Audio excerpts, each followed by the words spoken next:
The Big 8 tournament champion. Coming at you live from the heart of Lincoln, America. On air and online at theticketfm.com. Brought to you by Mary Ellen's Food for the Soul. This is On the Block with Strick and Austin. Hold up.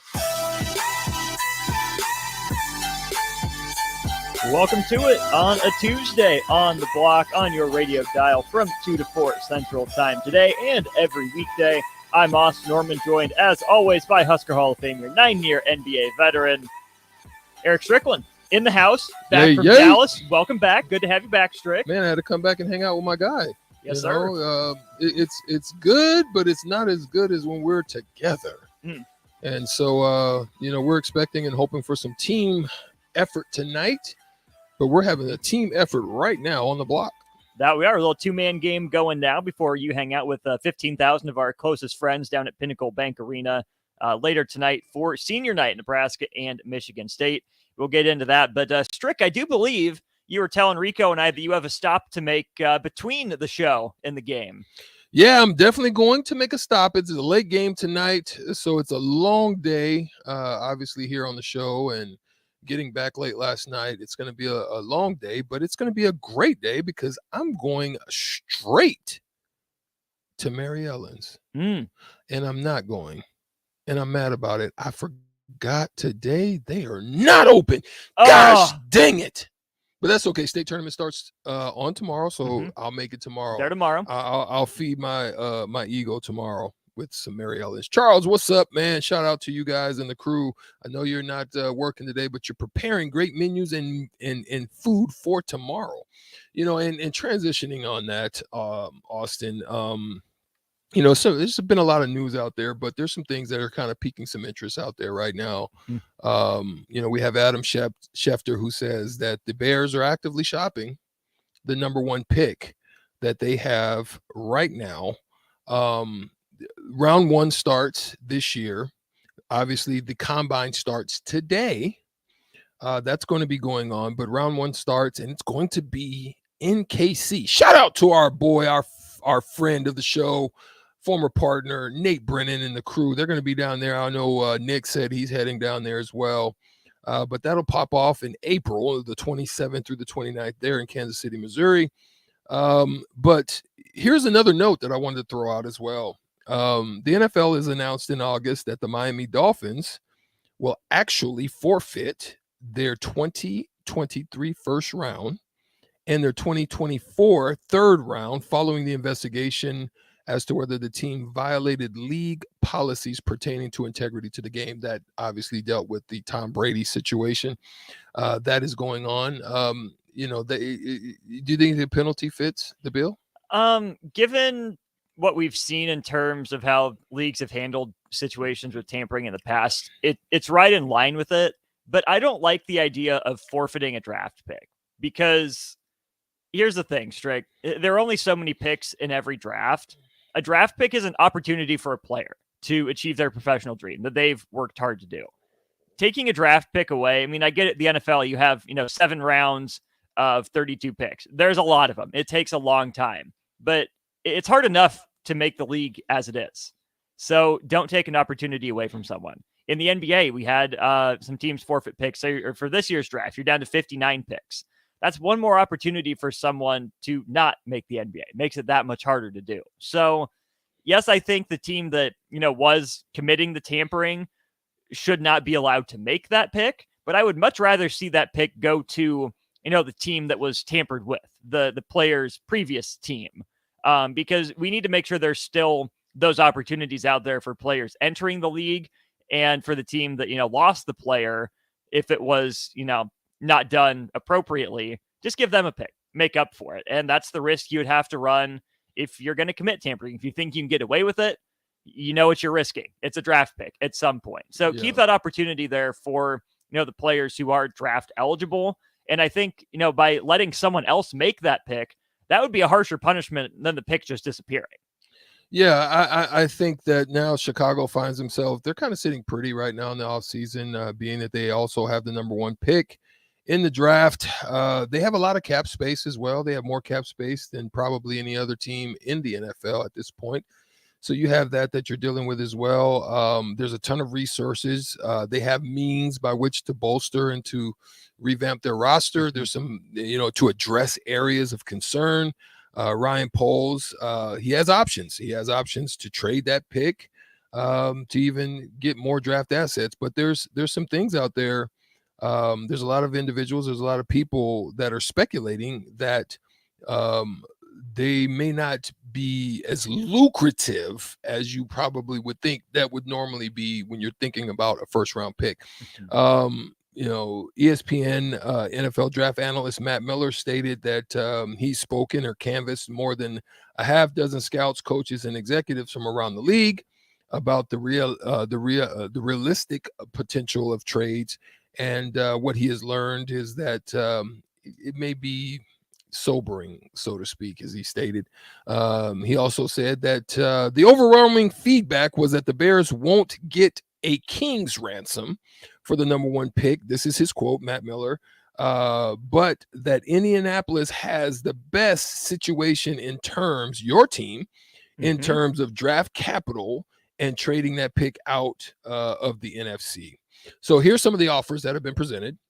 The Colts offer number 4 pick. So obviously we know that they're good on quarterbacks. They're going with their quarterback Fields, Justin Fields right now. They're happy with him. They're looking to kind of, stabilize the defense a little bit. They have some offensive areas that they want to address, some in the offensive line that they felt they've already kind of addressed. But if they want to kind of solidify it and bolster it, they may be able to go that route. But the Colts have offered the number 4 pick, a second rounder, a 4th rounder, and a 2024 third rounder. So there's some of the capital of the Colts at work for them to be able to move up. So if they decide that, I'll give the other offers thereafter. If the Colts decide, for you, being that that's your team, how do you feel the direction that they would take, and who would be the quarterback that would be most worthy of that position, or the one that they would be looking to take to fill that void for them? Right. Well, if the Colts do make that trade, get up to number 1, better be worth it. Chris Ballard has tried to, piece the roster together and then insert a veteran quarterback into that starting lineup. Work to varying degrees. Wild card game with Phillip Rivers, had a chance to win that on the road. Should have made the playoffs with Carson Wentz, didn't work out. Then we saw how last season went with Matt Ryan, and the rotating cast of characters there didn't work out so well. So it's probably about time for the Colts to go get their guy, not just a guy. And if that's the price, go for it. Just make sure you're right. Because I would have thought the roster was a lot more ready to win now before last season, when, there were some injuries, but it seems like basically every position group on the offense fell apart. Shaq Leonard missed most of the year, didn't play. So I think you need to save some of those resources to some degree. But again, whatever you're going to trade for a franchise quarterback is worth it. Yeah. Those guys are always worth the trade you make for them. It's very hard to lose a trade for a guy that's your quarterback for 10 or 15 years. Yeah. So if I'm the Colts, yes, I go for it. Who does it come down to? Be? Stroud or Young. Okay. I'll take you're good with either one of them. Either one of them. Okay. So looking at that, the Texans would be next up, and they have a number 2 overall pick. So you couldn't say that they would have a reason. I think they probably would want Stroud, but being number 2, somebody giving up the resources to leapfrog them at that point, I think they would feel comfortable sitting where they are. Why would you want to move up one slot and give up? Because somebody's going to want that number 2 spot, right? Right. They're not going to give it to you unless you get 1 and 2. You know what I mean? So if you stay there, they're willing to give up a 3rd rounder, a 4th rounder, as well as a 24, a 24 3rd rounder in that position as well. I don't see that possibly happen. But let's look at the Panthers. The Panthers are in need. Do they go veteran style? Right now, they're sitting at 9. Do they want to move up that high to jump and get into the conversation with Stroud or Young or Levis? Or do they feel that they could pull it off there and maintain their roster? Or do they go veteran, keep that, and maybe bolster in other areas? But they're offering a 3rd rounder, a 4th rounder, as well as a 24, but they're offering a 2024 1st rounder and a 3rd rounder. So that could be interesting on that. But how you view it? Right. So with Carolina and Atlanta, I think both of those teams can use a quarterback. Like we mentioned in the crossover, maybe both of them should take a look at Lamar Jackson. He would, instantly improve both of those teams. We think Washington is taking a look at him as well. But if I'm the Falcons or the Panthers, I'm a little bit more interested to see who Chicago ends up trading that number 1 to, because moving up from 8 or 9 to 1, that's a big jump. And if you're not going to go get a quarterback, I don't think there's anyone in this class that's that worth it. But here's the thing. Say Chicago trades that number 1 to Indianapolis. They're sitting there at 4. What if Chicago wants to get even more draft assets? What if Chicago wants to move back one more time? To move up from 8 or 9 to 4, to me, given what those two teams need, is a better proposition than moving up to 1. So I'm in wait and see mode. I have my phone, with Ryan Pohl's number typed in. I just haven't hit the call button yet. I'm one number away or something, ready to call, but I haven't actually made the call. And for Chicago, that's why I think this is a good deal, because there are some good enough defensive players that can be at least in the conversation for number 1, but none of them seem like absolute franchise-changing defensive guys. Same with the offensive linemen. A lot of good players in that class, but no one that would be a traditional, I guess, number 1 overall franchise cornerstone type of pick. Yeah. So if I'm Chicago, knowing that I feel confident in my quarterback, I can get a lot more assets in terms of draft picks, either to make those selections, or what does Justin Fields need? He needs a receiver, right? Trade for a top receiver with all sorts of draft picks that you have. You can't trade back all of them, but say there's a guy available in the 2nd or 3rd round. You have 4 or 5 extra picks you didn't start the night with. Trade those to move up to the front of the round and get a wide receiver you have high on your board. So I think Chicago can do a lot of really interesting things at 1, and some of that will depend on who they make that first trade with. Yeah, so it's obviously on the line for them.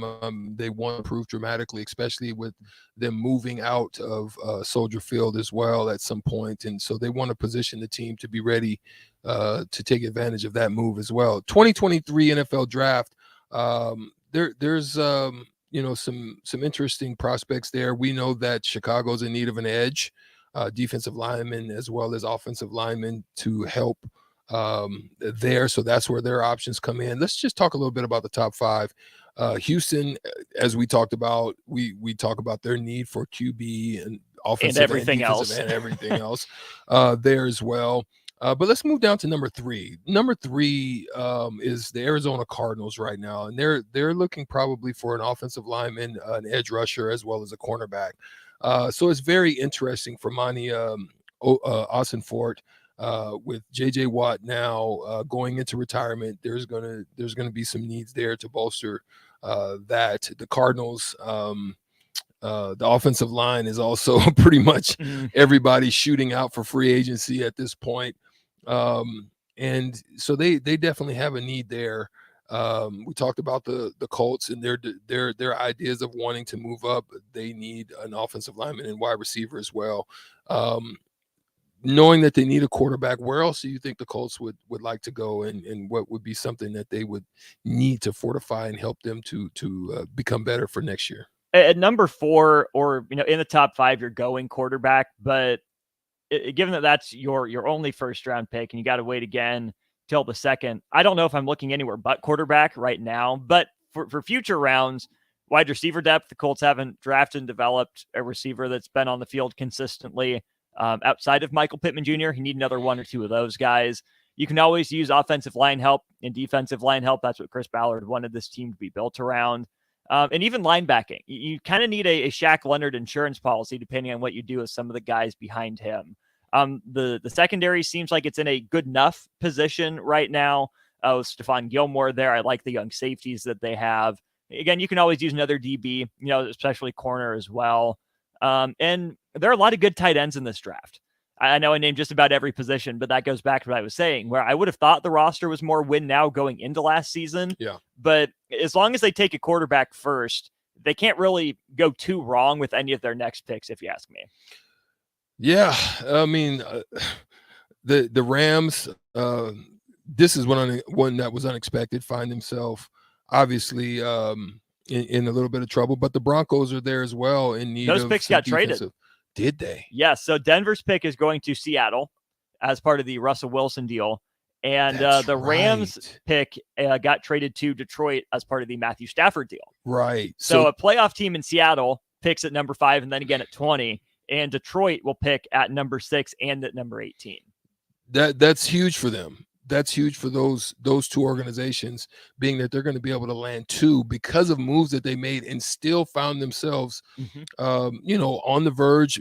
Look, the run that the Detroit Lions made at the end of the season, they've got to feel good about it. So they're going to be looking to, get some impact, definitely out of those first rounders and hopefully land something pretty nice. If you're Seattle, do you package those 2 first to move up to number 1 and take a Jalen Carter or Will Anderson? That's an interesting move, right? They could use something on that side of the ball, especially up front, that can make a difference up there. And those 2 guys are huge out there. That's an interesting move, but what would they be able to package in order to get it? They've got a couple, but is it something that they feel that's worth it to get that high, or do they feel that there's somebody else on their board? That's what's going to be fun about this draft, man. It's going to be interesting to see kind of the moves that people make or the direction that they want to go. We definitely talked about Carolina. Let's go down and talk about Philadelphia. Philadelphia finds himself at the number 10 slot, even after they're going. That's huge to be able to land that. They've got that from the Saints. What are some of the needs that the Eagles you think are looking for right now, being that they're right there? They feel they're right there. I mean, they've got great offensive weapons. Do they look defense pretty much on this? I think they have to, because they have so many free agents or guys that are up for, contract extensions. So it was a, league best defense in a lot of categories this year, including sacks.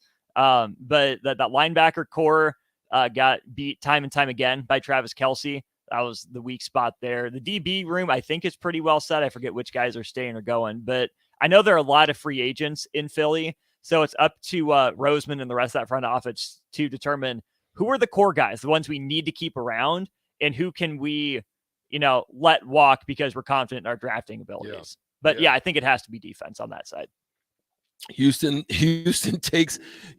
Well, I don't want to say this word and gets dumped, but they basically stole from the cookie jar and took the kids' candy by basically snatching everything from the Cleveland Browns. They're going to find themselves at 12. New York Jets are in a pretty solid spot. I mean, obviously they're probably still looking at a quarterback. We know there's been discussions with Aaron Rodgers and others of coming over. They want more to go to the veteran side of things. It looks like they want to bolster their offensive line, and they have some needs in the defensive backfield as well. Those are 2 big areas that they're in need of. Are they next? Are they like on the verge of breaking through? What would help that Jets team break through? Quarterback. I mean, really that's what it is. They have, you can always use more weapons on offense, but I think a better quarterback will make some of their guys look even better. I mean, you have both rookies of the year in Garrett Wilson and in Sauce Gardner. So I think the Jets are in a pretty good spot, but where's Buffalo?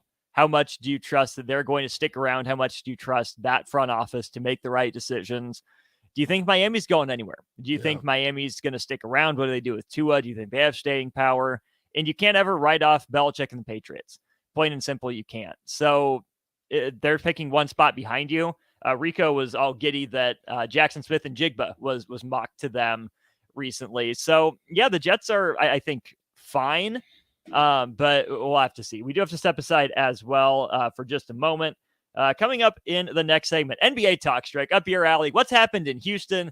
The Rockets are a mess. We will get into that with people setting records against them left and right and more as we continue here on The Block. The following is a test of the emergency alert system.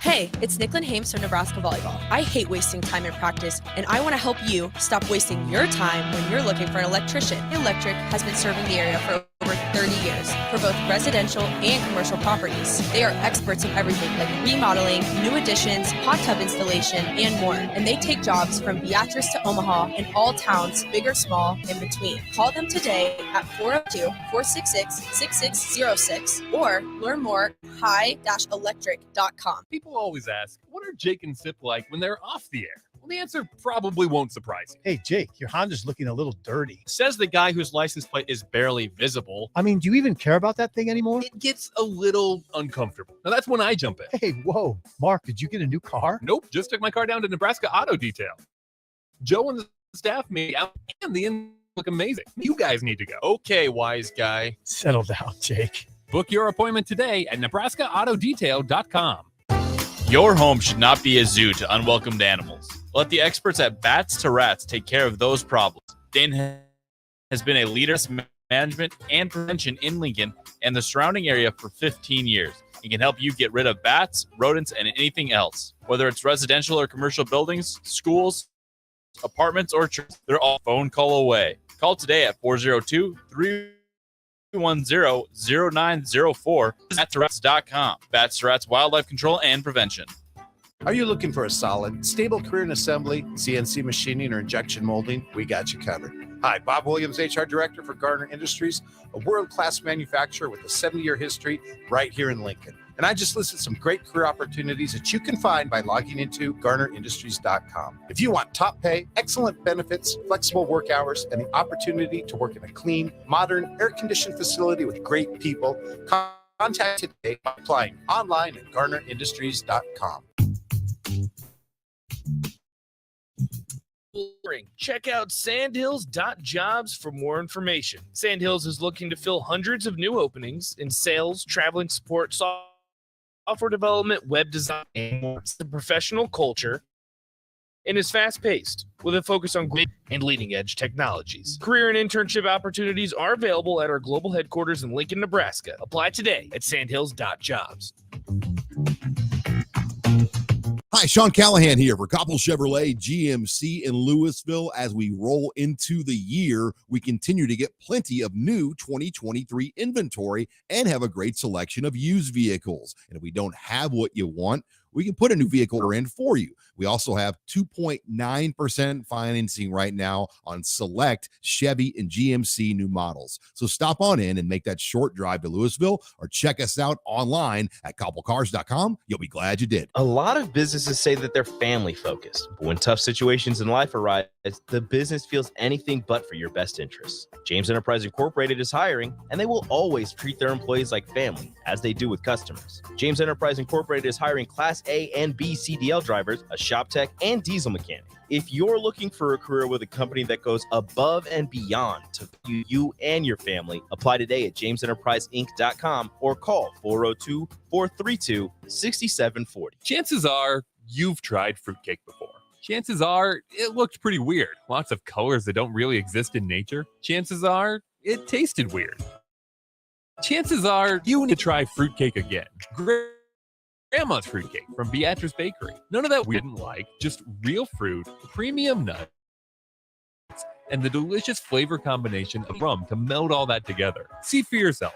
Grandma's fruitcake from Beatrice Bakery. Online at BeatriceBakery.com. Welcome to our world of yum. Hey there. Hi, honey. Uh-oh. Remember we told Jamie and Mike about Liberty First Credit Union, how great their checking account and car loans are, the amazing service we get, and how we love being members? Yeah. They took our advice. Jamie said how easy it was to move all their accounts and become members. Now they say they need purpose at Liberty First Credit Union. Learn more about being a member at libertyfirstcu.com. Liberty First Credit Union. Banking with purpose. Member NCUA. A new year means new goals and upgrading, but that doesn't only apply to health and fitness.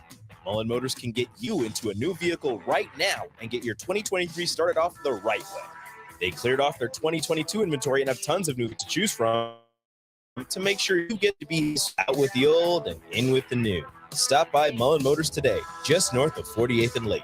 No taglines, just bloody vehicles. Mullen Motors. The Ticket Water Cooler with Jake Bockelvin and Enrique. The halftime entertainment. Oh, the halftime! That's right, Red Panda's in town. Yeah, the best halftime performer in the nation. The guy that stands on chairs. That one terrifies me. That one I don't like. That one scares me. I just remember at the Bob Devaney Sports Center, for some reason, it was just always kids getting in overdressed like Huskers. That's all. What's funny than kids in oversized clothing? That's Perfect. Hilarious every time. Let's do it again. Welcome back to On the Block with Strick and Austin on 93.7 The Ticket and theticketfm.com.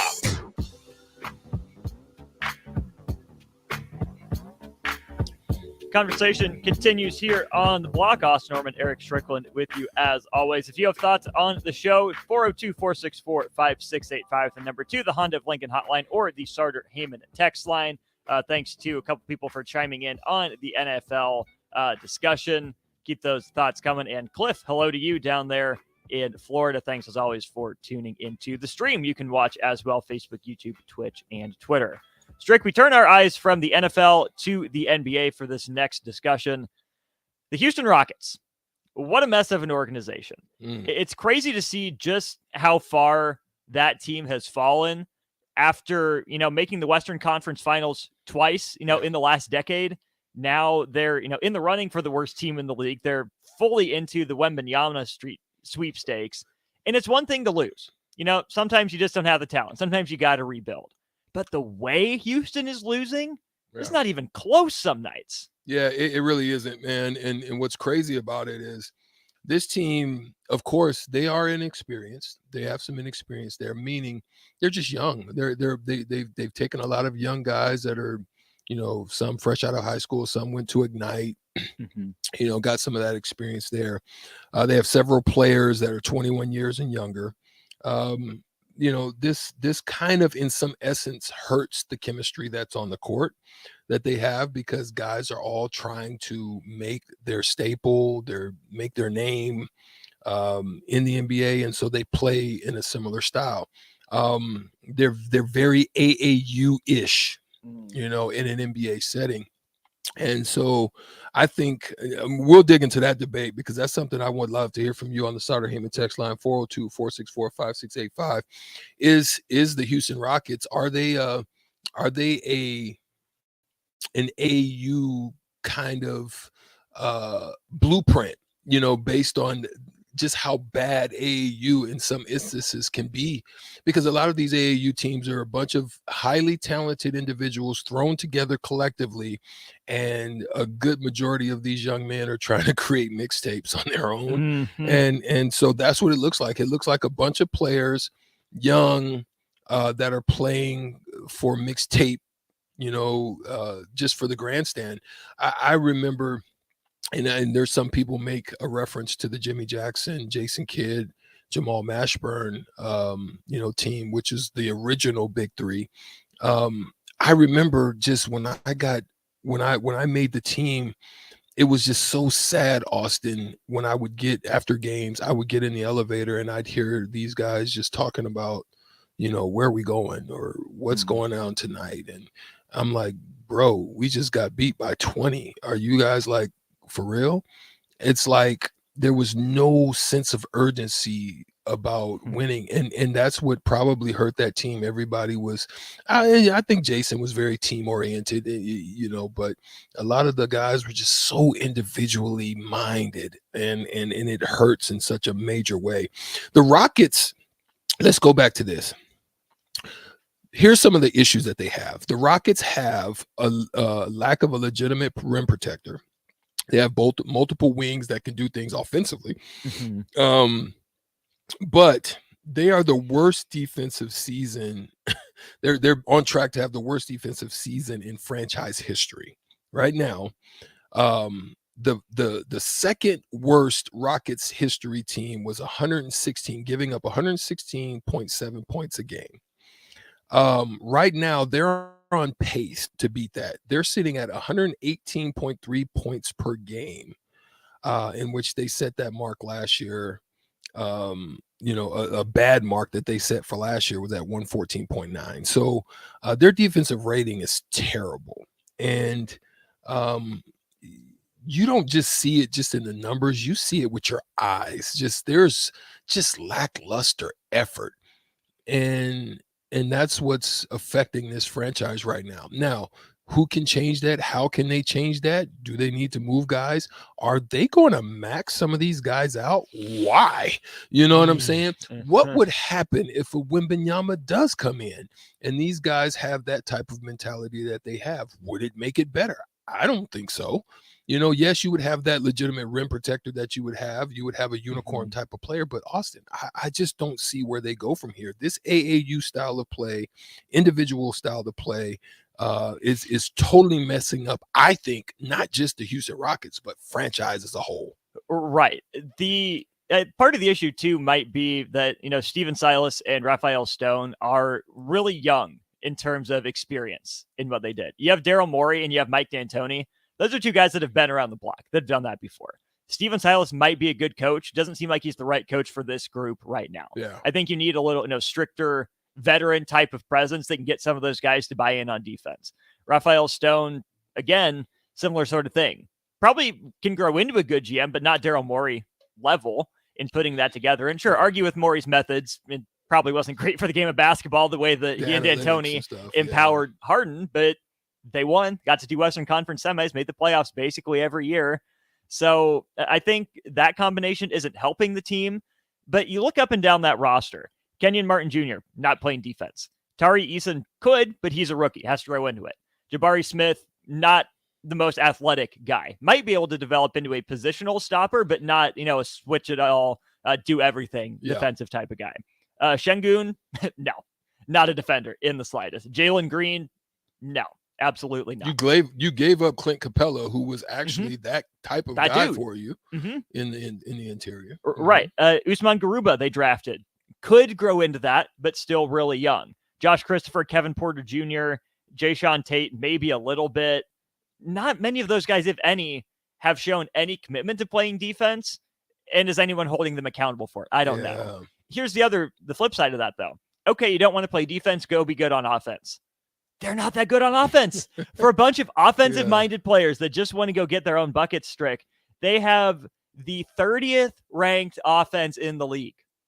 30th for a team of offensive-minded guys. Not in their mind, Austin. That's the problem. Yeah, in their mind, they think they're the greatest offensive, creative guys on the earth, and it's very showboat mentality. And so people, you hear people like Gilbert Arenas talking about more skilled, and I'm like, more skilled? Yeah, you if it takes you 15 dribbles to get to a spot, what does that make you? That just makes you a dribbling machine. That makes you Harlem Globetrotter-ish. That don't make you skilled. I think, what I loved about the efficiency of our time, one, guys got after you defensively. Two, you had guys that can get to a spot or a place on the court with less dribbles. I mean, you didn't need more passing, fewer dribbles. Yeah, you didn't need all them dribbles to get to a spot. If I wanted to get to my spot, I'm one with a counter. I'm an in and out with a go. I'm a hesitation with a bayou with a cross. I'm 2 moves to get to wherever I want to. I don't need 5 different moves with 5 different picks. I mean, that's what it's looking like these days. And so these guys just do a lot more, but doesn't mean that they're doing it better. That's the way I feel about it. I'm with you there, Strick. On the text line, someone says, haven't seen the Rockets much this year, but I did watch them last year. They had some, quote, character concern, end quote, type of guys. Makes me wonder if their management thinks they need to take some chances on guys because they're in a small market. Houston's not small. Houston's not a small market. Houston doesn't have a state income tax. That income, you see a lot more of that than you do in California or in New York. To me, when you're Houston's at the top, what, 4th largest?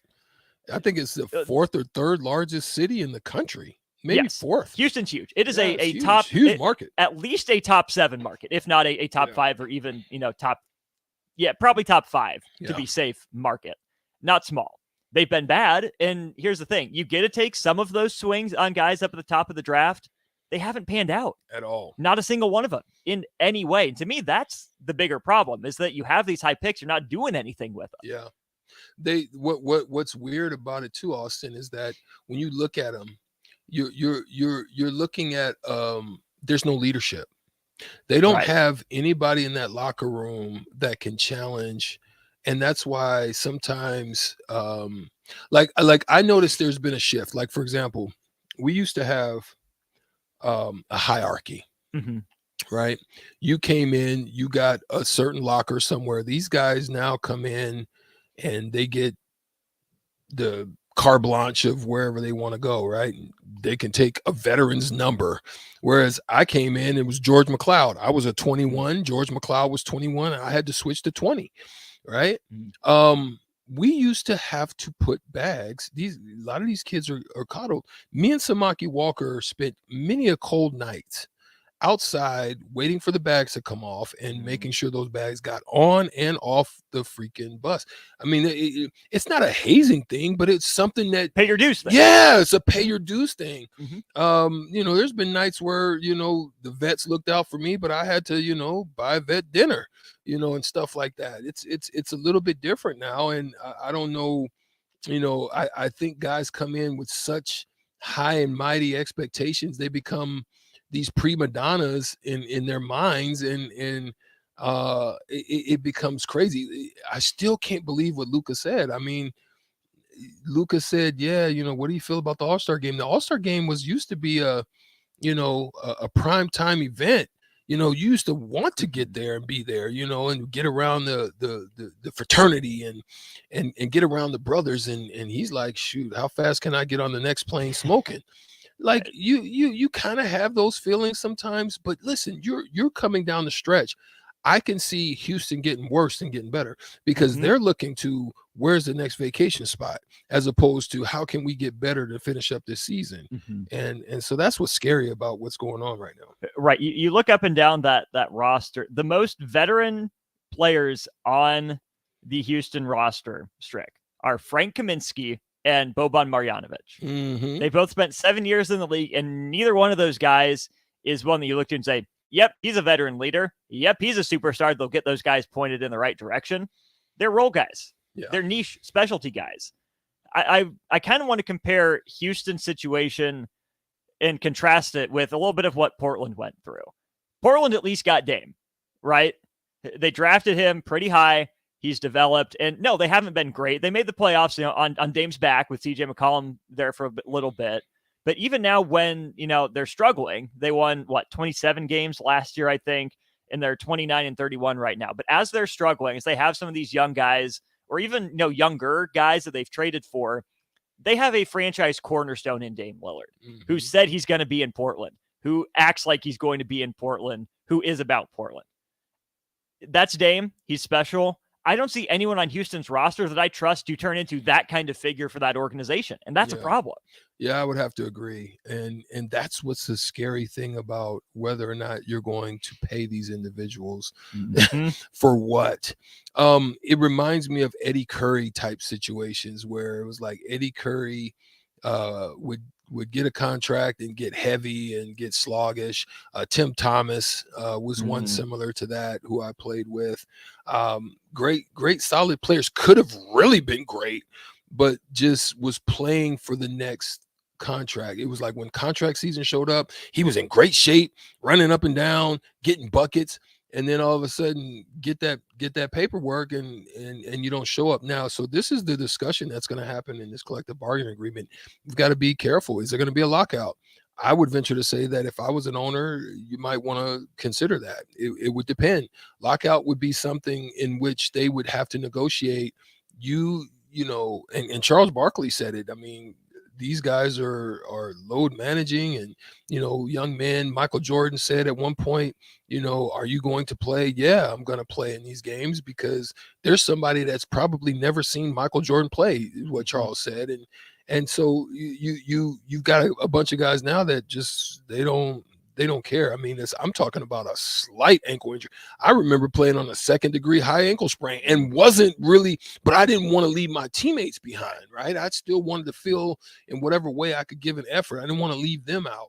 So yeah, man, I just don't know if that exists now. I could be wrong, and hopefully it will change, but we'll see.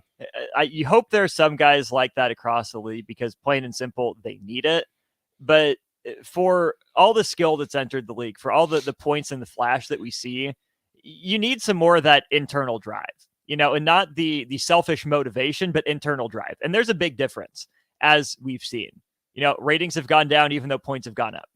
That's not what the NBA was going for. That's not what they were going for. When they relaxed the rules for offenses, right? They made it tougher on defenses. Something's not clicking. And at some point, if you're the NBA, you have to step in because you've given the players this much freedom. You've allowed them to have this much freedom. And in some ways, that's a good thing, but you can also see the downsides of too much of that. So the players had their moment to do with their freedom what they wanted. At some point, though, the league has to step in and say, hey, think outside yourself. Think about the good of the game. We can still get you yours because that's what you're here for. And we're building our product. I mean, you are the product. We're building our brand on your backs, and we appreciate that. We need to make sure you're taken care of.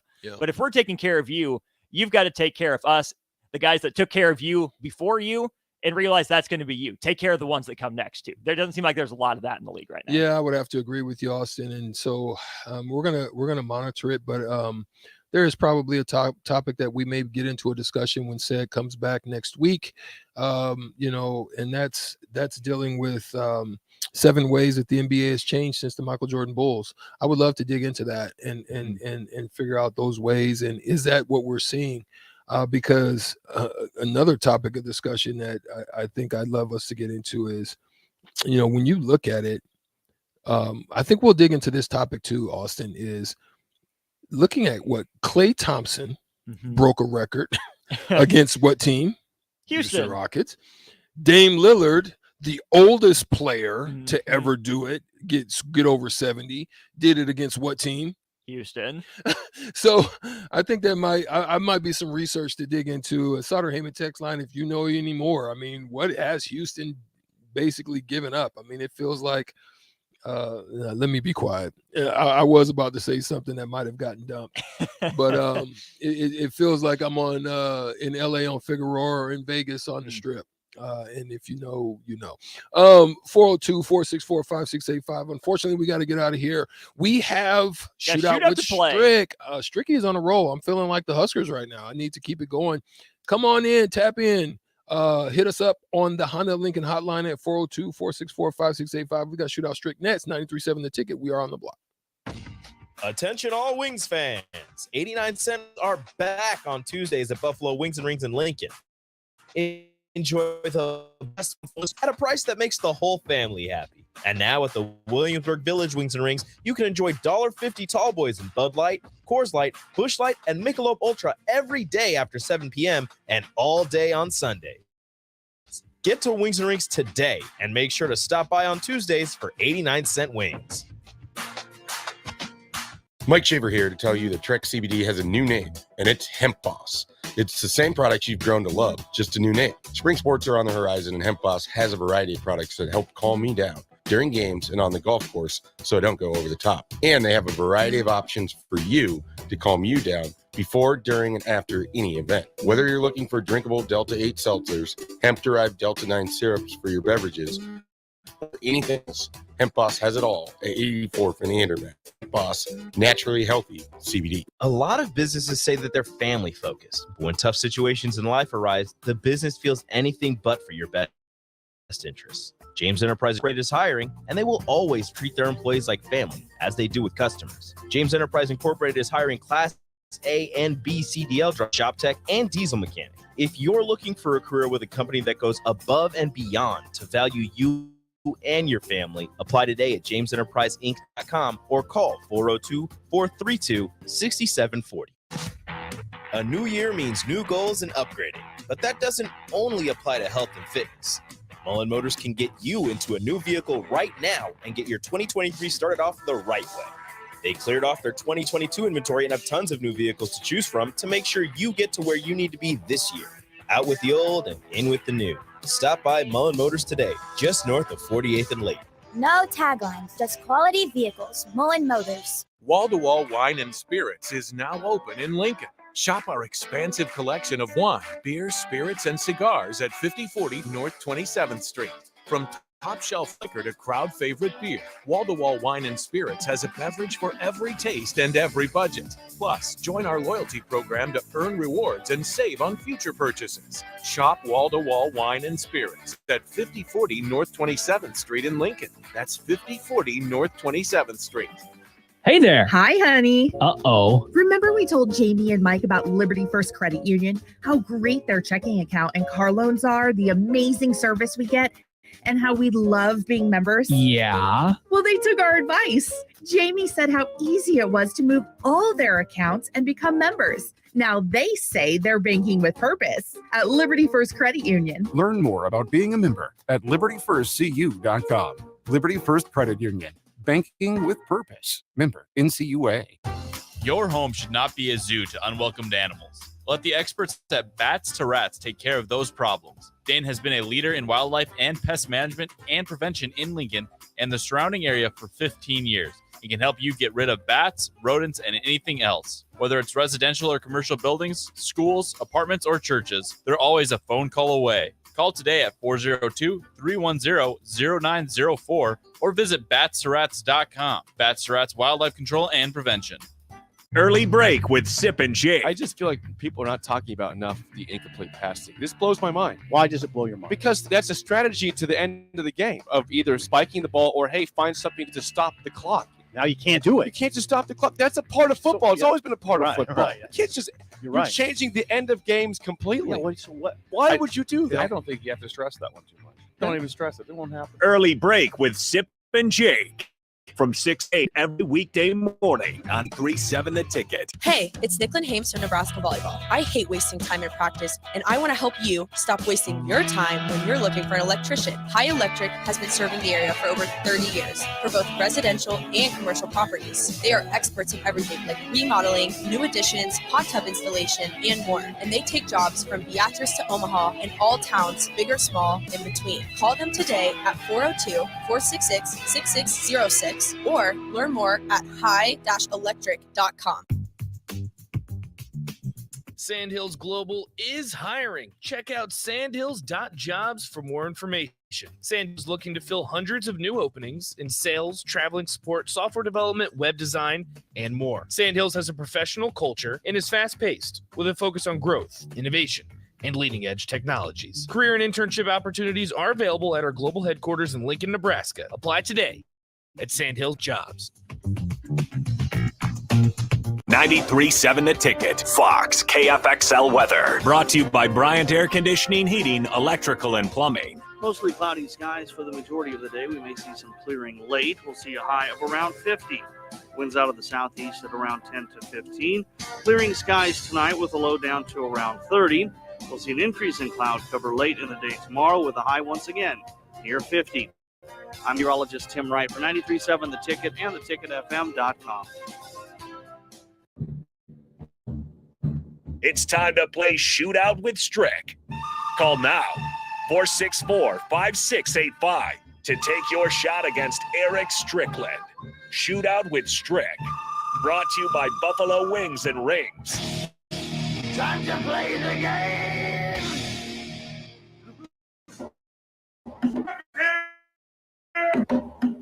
The champ is here! The champ is here! We'll get it fired up. We'll get it fired up for him. The champ is here! The champ is here! You win 4 in a row, you get your music. We got you. The champ is here!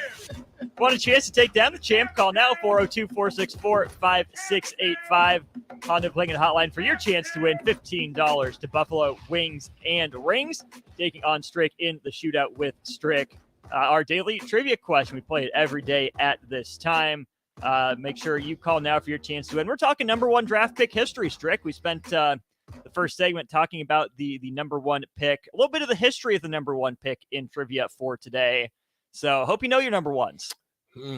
It's going to be hit or miss for me on this one, but it's okay. I'm still in it. I'm still in the battle. It's hit or miss, and it's either or. So as always, you get your two options till your last question. So if you think you can do pretty well guessing 50-50, call now for your chance to play Strick in the Shootout. Strick, something from the text line here from Husker, who went to that Kings Thunder game that he mentioned last Mhm. week. I said Kings Thunder was fantastic on Sunday. Watching OKC's youth minus Shea Gilgeous-Alexander was awesome. So much potential for them in the future. A lot of missed post buckets and layups cost them in the end, but the Kings were on it. Fox, Murray, Sabonis showed out. Wouldn't surprise me if they make a strong playoff push. Your thoughts on Sacramento so far? I still like them. I still think Sacramento has some solid pieces. In a series when you really are dealing with locking down and, honing in, just depends on the matchup for them. I think that's what it's going to come down to. Sacramento, to me, right now is kind of the model for what Houston wants to do. A lot of offense first guys, still not playing a whole lot of defense, but you hit on someone like De'Aaron Fox, who's grown into a good player. You ship Buddy Hield out to receive Domantas Sabonis, who's one of one in the NBA with his passing and low post game. Not as much of a stretch big, but what he can do from the low post is fun. Keegan Murray slotted in really nicely as a third, fourth, fifth option there as a role guy. And again, they have a lot of guys that just know what their job is, plus the head coach. Getting Mike Brown there was kind of that shot of respectability and stability that franchise really needed. Yeah, Mike Brown's a good coach, man. Kind of had a couple of bad breaks. Obviously went over there and had some good runs with Kerr and staying out west. I still think he got a raw deal when he was coaching in Cleveland. Yeah. But I'm hoping he can make a nice run of it. And they've done good. They've surpassed everybody's thoughts as far as where they thought this team was going to go. And on the flip side, Oklahoma City, we talk about Sam Presti, the way that, he trades, gets all the draft picks, the war chest that they call it. But that's an intriguing young team. I don't think they're good yet, but Shea Gilgeous-Alexander leading the way. You hope Chet Holmgren comes back healthy because he could be fun. And again, a lot of good role guys. Josh Giddey is interesting. I'm curious to see what's building down there in OKC. Yeah, no, I would like to see where they would go from here. They've gone a little bit farther than what you would think as well, but just a lot of young, exuberant talent. See, that's the difference, right? They have some young talent there as well, but just look tremendously different than what Houston looks like. They play a little bit better. Nah, we're not talking about that, Rico. We got a shootout to get to. Good try, though. Nice try, Rico. We do go to the Honda of Lincoln hotline. We welcome in Chris for the shootout. Chris, are you with us? I'm here. Excellent. Stay tuned for your round of the shootout. We'll give Strick his 5 questions first. Chris coming in to take down the champ. We'll just have to see. Strick, round 1 of the shootout begins here in 3, 2, and 1. He was the last non-quarterback drafted number 1. Travon Walker or Myles Garrett? Garrett. Nope, it was Travon Walker. He was the last running back drafted number 1. Kajana Carter or Bo Jackson? Kajana Carter. Nope, it was Bo. He was the first number 1 pick to win NFL MVP. Bill Dudley or Charlie Tripp? Tripp. It was Bill Dudley. He was the first quarterback drafted number 1. Angelo Bertelli or Bill Wade? Wade. It was Bertelli. And he was Nebraska football's first number 1 pick. Grant Wistrom. It was not Grant Wistrom. The answer, Sam Francis, back in 1937. First. Strick is with. See, that's travel. That's travel fog. I wanted to be nice to Chris today.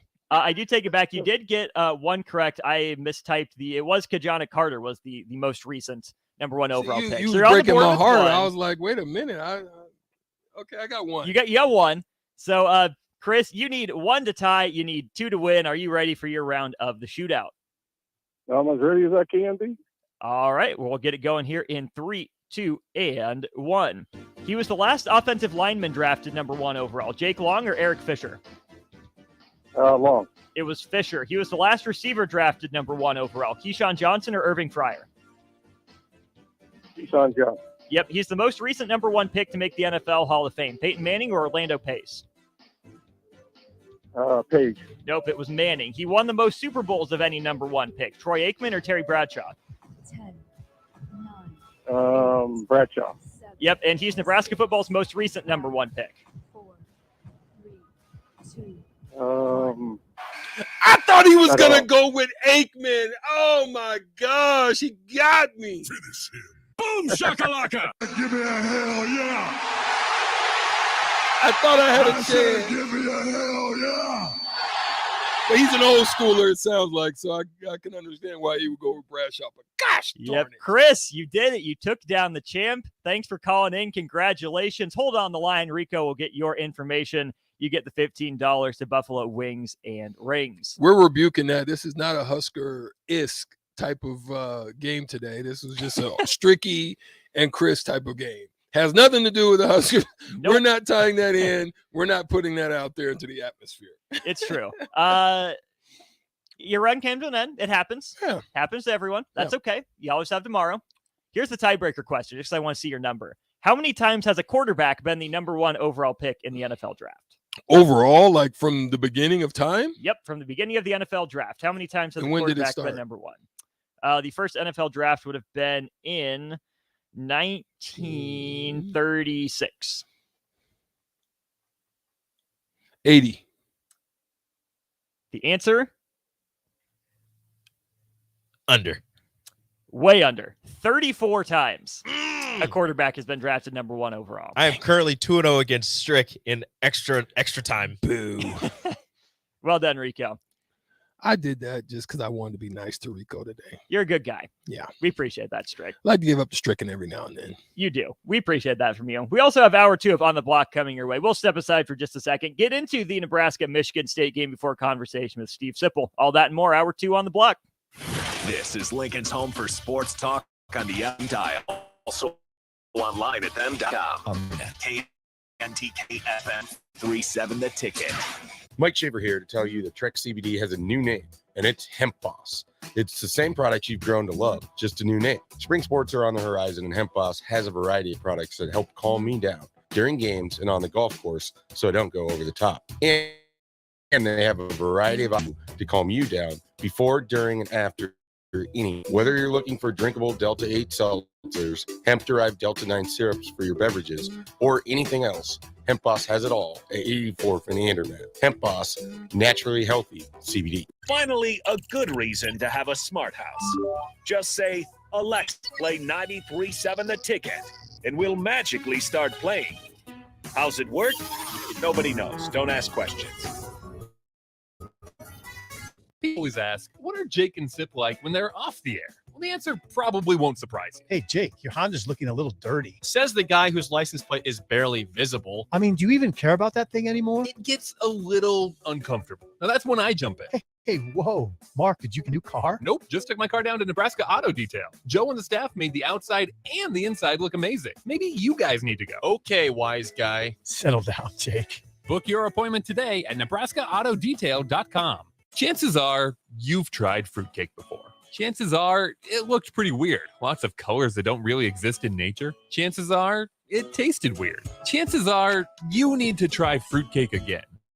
Grandma's fruitcake, Beatrice Bakery. None of that weird stuff you didn't like. Just real fruit, premium nuts, and the delicious flavor combination of brandy, bourbon, and rum to meld all that together. See for yourself. Grandma's Fruitcake from Beatrice Bakery. Online at BeatriceBakery.com. Welcome to our world of yum. Action Plumbing, Heating, Air, and Electric is the call I make when I have a need for plumbing services. Whether it's for my home or office, if I need a repair to a water heater, softener, or even my garage disposal, I know I can action to help.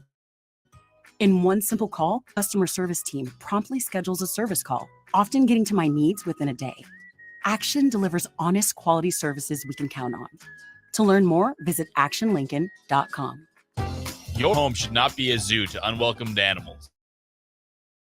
Let the experts at Bats to Rats take care. We've been a leader in wildlife and pest management and prevention in Lincoln and the surrounding area for 15 years. Bat and anything else. Whether it's residential or commercial buildings, schools, apartments, or churches, they're always a phone call away. Call today at 402-310-0904 or visit batsterats.com. Bats to Rats Wildlife Control and Prevention.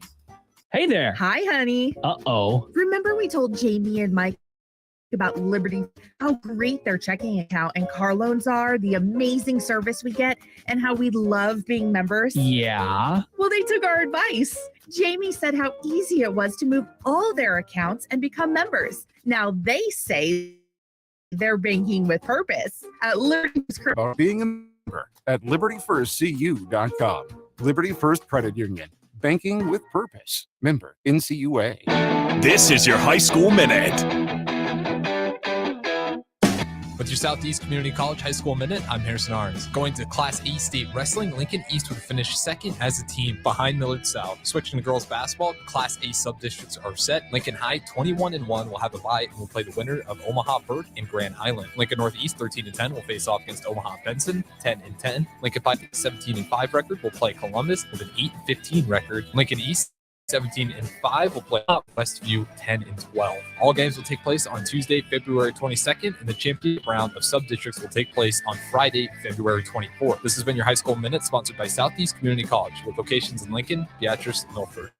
Learn more today.edu. Hey guys, Nick Sadert here, and I want to tell you about my friends at Spine and Sports Chiropractic. I experienced a herniated disc in my lower back a few years ago, and thanks to the folks at Spine and Sports, I got back to feeling 100%. At Spine and Sports, they use the active release technique, which involves the soft tissue and can alleviate headaches, shoulder pain, plantar fasciitis, and more. What I like most about the ART method is that your doctor will construct a plan that fits your needs, because the technique is not a cookie-cutter approach. Allow Spine and Sports Chiropractic to help you feel better. Set up your appointment today by giving them a call at 402-261-6841. Hi, Sean Callahan here for Koppel Chevrolet GMC in Louisville. As we roll into the year, we continue to get plenty of new 2023 inventory and have a great selection of used vehicles. And if we don't have what you want, we can put a new vehicle order in. We also have 2.9% financing right now on select Chevy GMC new models. So stop on in and make that short drive to Louisville, or check us out online at koppelcars.com. You'll be glad you did. Early break with Sip and Jake. I just feel like people are not talking about enough the incomplete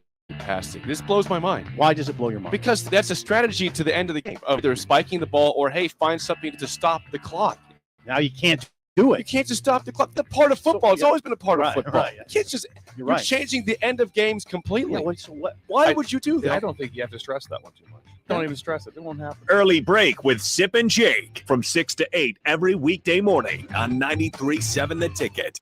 This is On the Block with Strick and Austin.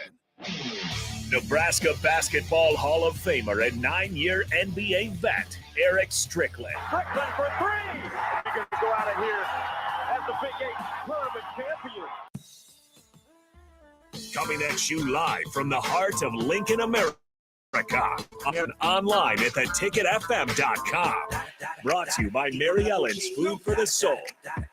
This is On the Block with Austin. Hold up. Hour 2 on a Tuesday here in Nebraska's capital city. Here in the 402, Austin Norman, Eric Strickland with you. Going to get into Nebraska basketball versus Michigan State in just a second. Huge game. Hard to overstate the importance of this game for both programs, really, in terms of their standings in the Big Ten and their postseason prospects. And then at the bottom of the hour, we'll talk with Steve Sipley. You hear him here every morning on Early Break with Sip and Jake, and Coach Bill Bush. Really appreciate having him in studio as well. And we'll have the crossovers, DP in the building, Jay traveling. But first, need to let you know that On the Block is presented to you by Mary Ellen's Food for the Soul. We were so close to seeing Strick and Mary Ellen tonight, but instead it's got to wait till state tournament time tomorrow. Yeah, it sure does. Got to wait until tomorrow, but that's okay. I will be in the building. Also tonight, I'll be in the building for this Michigan State game as well. Looking forward to it. I know that the crowd is going to be absolutely energetic. It's going to be up to the Huskers to come out and lay down the gauntlet and say, not in my house, not in the vault, baby. We're going to get it done. Nebraska 15-14 overall, 8-10 in the Big Ten right now, currently sitting in 10th place based on tiebreakers. So if they stay in 10th strict, they avoid playing on Wednesday. Their first game would be on Thursday. That'd be a step in the right direction. Their task tonight, handling Michigan State. Michigan State, a solid team. These teams have met once before. The first time they played was Nebraska's first game of 2023. Nebraska was just coming off of a win over Iowa, that 66-50 win. Michigan State hosts Nebraska then in East Lansing right after the new year. Not a good showing from Nebraska the first time. They lose by 18 points on the road. Strick only an 84.8 offensive rating. Really below average, really bad. Nebraska shoots 2 of 16 from 3, 8 of 20 from the free throw line, and only 23 of 55 overall. Not a good performance for the first time for the Huskers in East Lansing. But here's the thing. These are not the same teams we saw then, especially Nebraska. Nebraska's two starters, Emmanuel Banwell and Juwan Gary, both played that game. They shoot 3 for 12 combined, only 6 points between them. Keisei Tominaga only played 11 minutes in that game. He only hit one shot, hit one 2-pointers, all he hit, didn't hit a 3 in 11 minutes. That's all he did. Nebraska is drastically different than the first time they played Michigan State. Do you think this current version of Nebraska is a better matchup for the Spartans than the one that went up to East Lansing? I think that they've kind of identified and they understand what they need to do, how they need to win, what they need to do to win. And so, this team is looking to get their 5th straight. I mean, it's been, I think, since 2000, and I want to say, no, it's been since 1998. 97, 98, since they've had 5 games that they've won in a row. That's a long time.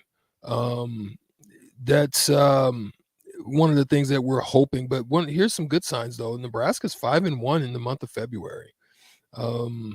They've well, that's the number that I'm talking about, where they've actually had 6 wins in February for the first time. That's the number I'm looking for since 97, 98. There's a lot of stuff that they're playing for, Austin. When you just look at the stats of this team, there's a lot of similarities to them. They're scoring what they scored last year with they had more, I think, offensive prowess last year. They're scoring just as much, only by a couple of points less than when they had offensive juggernauts, right? All that talent. They're shooting the ball better in percentage-wise. Their 3-point percentage numbers are not better, but they're not shooting as many. So they just got to continue to be efficient and effective there. I love that their assist numbers and their turnovers are down. So there's a lot of good things that they're doing better this year than they have been in last season. So, against this team, they're going to have to play very solid ball. They can't give easy opportunities. When you have great guard play, you want to be set. You want to be ready. You want to be able to know where things are coming from. You don't want to get in helter-skelter situations with good guard play and give them just lanes, making lanes available for them. So, their transition D's got to be good. They're not turning the ball over at a high clip's got to be good. They've got to know and identify what Michigan State's going to be trying to do to them defensively. And when they get shots that are open, they've got to hit them. That's just the kind of night that it's got to be. If they do that, and I'm not saying they got to play a perfect game against this Michigan State team, but they've got to play a solid game. There can't be just an area where there's a highlighter that's just lighting up the whole area of that stat sheet. You don't want that. So if they can do that, then they'll have a chance to win this game. I really do. I do believe that.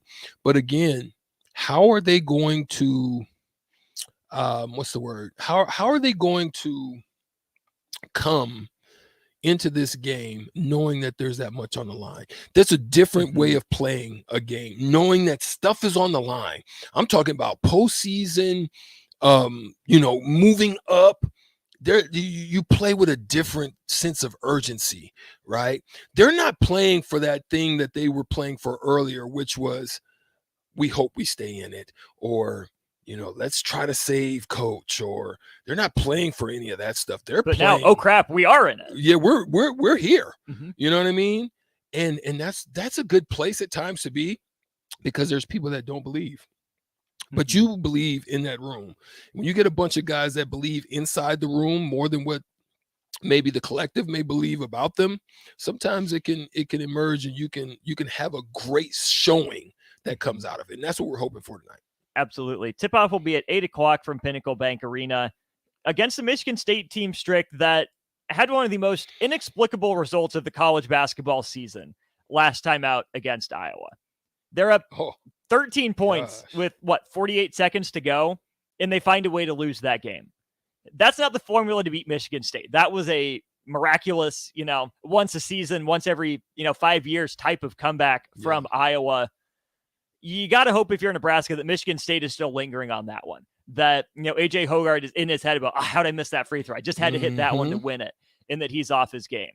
You have to hope they, used up a lot of their points on the road. Yeah. That's a high scoring game at 112, 106. Yeah. Even for one overtime, that's a lot of points. So you have to hope that, Michigan State used up a lot of its made shots, that's still in its feelings about that one, because again, this is a team that's used to this situation. Maybe not used to being as low in the Big Ten standings as they are, but Strick, Nebraska's fighting for seeding. So is Michigan State. They're part of that kind of middle tier that still has a lot to be determined, with just 2 games to go in the season. Yeah, there's no question about it. You got to be there. You can't just have the same crispness to your rotations that you've had before. I just love the fact that Nebraska has literally climbed from 178th in defensive efficiency, in their defense efficiency, to 57th in the nation. I mean, that is a huge leap into that category. They're 35th in defensive efficiency as of January 21st, and that's when Emmanuel Bandoumil suffered his injury. I think this team is showing that they have the capability of doing something unique, and if they can just keep their eyes focused on the prize, not looking at papers, not looking and smelling themselves, they can't in any form or fashion, and everybody continues to fill and do their roles. You continue to see an emergence of CJ Wilcher. If you can continue to see everybody continue to trend upward, it could be a nice run towards the end of the season that they would love to have. Absolutely. So this is Nebraska's final home game. They will still go to Iowa on Sunday, but it is senior night, given that it's the last home game. Strick, you look at the 4 players that are going to be honored tonight at Pinnacle Bank Arena. Not a single one of them started their career here. Emmanuel Bandoumil is the one that's not playing tonight, transfers in from SMU. The way this team talks about him, it's reverential. The impact he made on this team in one offseason and through the 15, 20 games he was actually able to play, that's huge. It's incredible that this team talks that way about a guy that they've only had on the court for not even half the season. Yeah, absolutely. And what that is leadership. Not only was he doing it on the court, he was vocal, and even when he wasn't playing at his best, he was still showing up to play. When you have a young group of guys that look up and they see that, it establishes an identity, and it establishes that hierarchy we talked about what the character of the team is. So your bars are set, and it's beautiful that the bars were set from guys, as you said, were transfer guys. Your Derek Walker, one, making the decision to come back, Bandoumil, who decides to come in from a leading team. 2 guys that came in from NCAA teams, in Griesel and Gary, and Gary as well. And so when you have that, those leadership qualities exist, and so then it starts to establish a way in which you handle business, whether it be in practice and whether it be on the court. And that's the one thing that I think Nebraska was missing that they now have. So there's an expectation when you show up on campus, when you show up and you see us on the court, whether it's in practice or whether it's in game, you know what to expect. And anything less than that can be addressed, and it can be addressed by the hierarchy that's now being established there in Nebraska. I don't know which direction to go next, so I'm going to tie 2 players together in the next senior night, and that's Griesel and Walker. 2 very different paths. Griesel starts in Lincoln, plays at Lincoln East, goes to North Dakota State, transfers back. He's been here for last offseason and this season. Quickly become invaluable. His leadership has been there. Derek Walker, on the other hand, has been in Nebraska for 4 years, even though he didn't start his career here. Like 1,300, almost 1,400 some days, Derek Walker has spent representing the Nebraska basketball team. Needed to take some time off at the start of the season to get his mind right, get focused, and work through some issues. He's back. He's played pretty well all season long. It's incredible to see the bond that those 2 have made. You hear about it off the court, how fast of friends they've become, but to see them work together on the court, that 2-man game they run, it doesn't seem like 2 guys that should be able to work together, 2 guys that want to operate in the low post, that go to work as close to the rim as possible. But because they're upperclassmen, because they communicate, because they're such good friends, they've been able to figure out a synergy that I don't know if a lot of teams would have been able to use as effectively as Nebraska has recently. Yeah, and I think that's why it's important to what you just said for when you're recruiting in this off season. Yes, you know who you're going to have coming in to continue to solidify that foundation that you have. But you're going to need a couple of additions. And I think that's why the character of those who would be coming in, Austin, is going to be important, right? You don't want any disruptive characters. You don't want any cancerous type of character flaws or issues, or somebody that just comes in and just looks at this team and is like, oh, it's me. You don't want that, because you've really established now a mentality amongst this group, and it's shown. That's why we're winning. Those individuals that are in that room are going to have to really come to an idea in their minds as to, we're not going to accept that. We don't want to be no part of it. And if you're not going to get in line and get in place with what we've got going here, then you can find yourself on the outside looking in. And I think that the coaches now understand that, and I think they're going to recruit to that.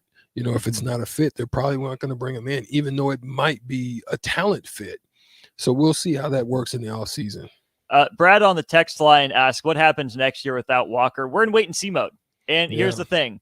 The best part is we don't have to worry about that right now, because this team still has 2 regular season games left. It still has the Big Ten tournament left. And depending on that, we'll see what else is out there for this team. So Nebraska will have to change its play style. It's going to be hard to find another player like Derek Walker. So I don't think Nebraska will look or play the same next year. But as long as the culture is the same, that those guys like Bandamel, Griesel, and Walker helped instill, that's the most important part. Agreed. And here's an underrated culture guy, Strick. Keisei Tominaga, also getting honored tonight. He could still return for one more year. He's played 2 seasons in Lincoln, but he could return if he wanted to. I say Keisei is a culture guy too, because he's made Nebraska basketball fun again. Yeah. How many times do we get to January, right the season off? It's a slog to get to the conference tournament and it's done. How many times do the 28 days in February feel like the longest month for this basketball? Just when get it's it the over shortest with. month. Right. Keisei Tominaga didn't have the minutes to start the season. He's the one that took advantage of Emmanuel Bandamel's injury, of Juwan Gary's injury. It's terrible that those guys got injured. But Strick, where would this program be without Keisei Tominaga's emergence, both number one on the court as a scorer, as a distraction for other guys, but also just the joy and the exuberance that he plays with?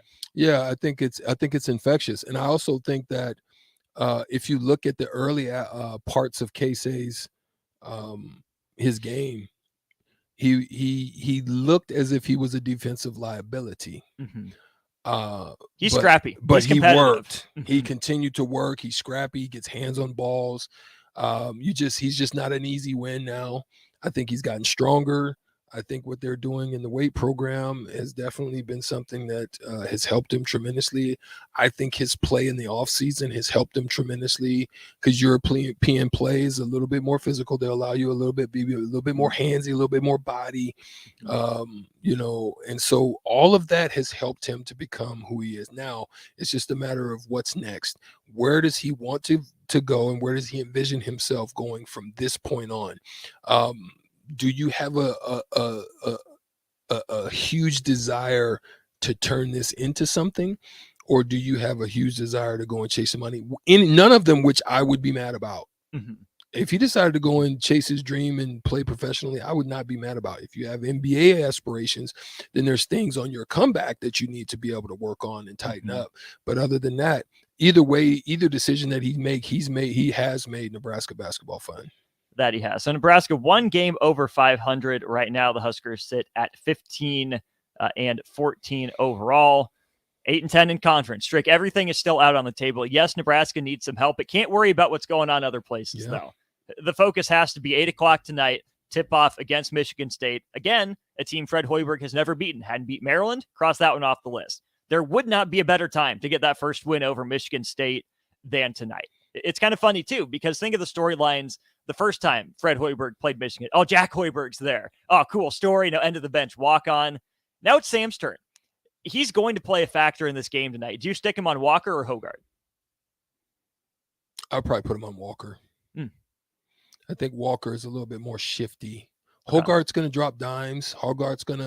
He's going to look to set guys up. He can score, and he can be effective at that. But Walker is, I'm at you. And I think with his strength, his feet, his intellect, as far as in coverage, I think I would go that route. We'll have to see how it plays out. Stop by, say hi to Strick at Pinnacle Bank Arena tonight, Nebraska and Michigan State. No half-court from Lincoln. shots. You're not? What if you make one tonight? That set the tone for everyone. Crazy. Yeah, no half-court shots, but maybe a couple. We'll have to see. We'll see what happens. Nebraska, Michigan State, 8 o'clock tonight. If you're not there, make sure you watch it 8 o'clock on BTN. And stay tuned to 93.7 The Ticket. I believe you'll be on post-game, will you not, after the game? Post-game after the game, and hopefully it'll be a good one that we can celebrate. For sure. We'll step aside. We'll talk with Steve Sipple of Husker Online on 3. Also hear him on early break after this. This is Megan Whitaker from the Nebraska golf team. If you put your clubs away for the winter, time to get them back out. There's no need to stop thanks to Double Eagle Golf. Double Eagle is home to Lincoln's best indoor golf simulators. It's perfect for every level of golfer, with everything from casual games for the kids to hyper-realistic simulation of some of the best courses in the world. And the best part, no matter what's doing outside, it's always golf weather inside. See for yourself. Double Eagle Golf, just 5 minutes from downtown at the Kinetic Sports Complex on West O Street. This is your High School Minute. With your Southeast Community College High School Minute, I'm Harrison Arns. Going to the Class E State Wrestling, finish second. Switch battle. Class A sub-districts are set. Lincoln High 21-1 will have a bye and will play the winner of Omaha Burke and Grand Island. Lincoln Northeast 13-10 will face off against Omaha Benson 10-10. Lincoln Bison 10 17-5 record will play Columbus with an 8-15 record. Lincoln East 17-5 will play Omaha Westview 10-12. All games will take place on Tuesday, February 22nd, and the championship round of sub-districts will take place on February 24th. This has been your High School Minute, sponsored College with locations in Lincoln, Beatrice, and Milford. Learn more today at southeast.edu. There's a lot of realtors in Lincoln, but don't get overwhelmed by all the names. Ben Bleicher with Professional Realtor Group at Berkshire Hathaway Ambassador Real Estate is your go-to option when buying or selling residential and commercial property. Ben's team offers unbeatable customer service, promises to make the buying and selling process as stress-free as possible. Call Ben today at 402-419-63 for all your real estate needs. Ben Bleicher with Professional Realty Group at Berkshire Hathaway Ambassador Real Estate. No pressure, just professionalism. The captain, Vershawn Jackson. Hey, I've been injured before the game. At Nebraska and Michigan State. How'd you get hurt, Michigan State? I hit with a piece of chair. It hit me in my arm. Did it cut you? Yeah. Really? Yeah, I had to get taped up before the game. This is Christian now. We're all in here. It's Michigan State. When he was talking that stuff, and he took the clock off of the wall and said, broke the clock over his head. His helmet? I didn't say anything about a helmet. Put him on their ass, Big H style, baby. Smash football. Hey guys, Nick Sadert here, and I want to tell you about my friends at Spine and Sports Chiropractic. I experienced a herniated disc in my lower back a few years ago, and thanks to the folks at Spine and Sports, I got back to feeling 100%. At Spine and Sports, they use the back release technique, which involves the soft tissue and can alleviate headaches, shoulder pain, plantar fasciitis, and more. What I like most about the ART method is that your doctor will construct a plan that fits your needs, because the technique is not a cookie-cutter approach. Allows Spine and Sports Chiropractic, you feel better. Set up your appointment today by giving them a call at 402-261-6841. I wanted to quit for so long, but I didn't know where to start. I was afraid of what people would think. But then I found the right support to start my recovery journey. 1 in 14 Americans reports experiencing a substance use disorder, a treatable medical condition.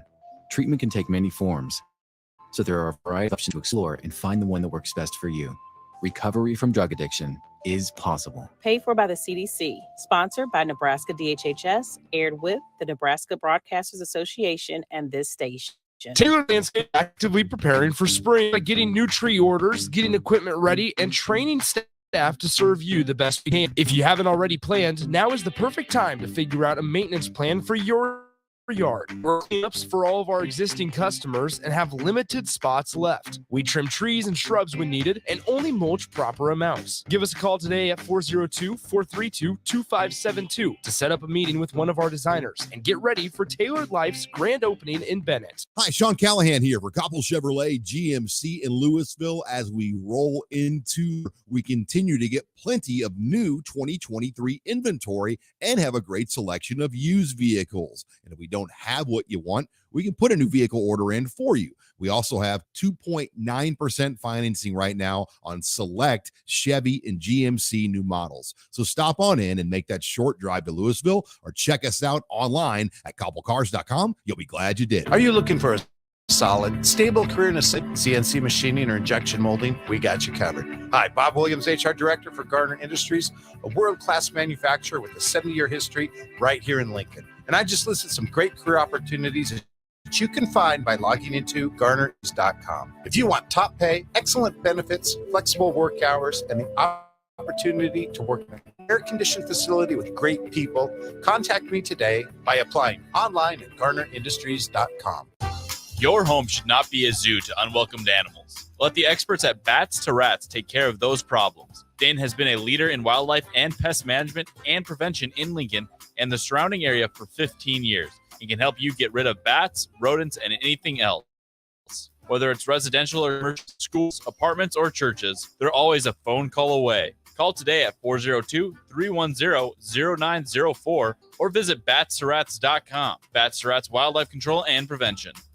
Wall-to-Wall Wine and Spirits is now open in Lincoln. Shop our expansive collection of wine, beer, spirits, and cigars at 340 North 27th Street.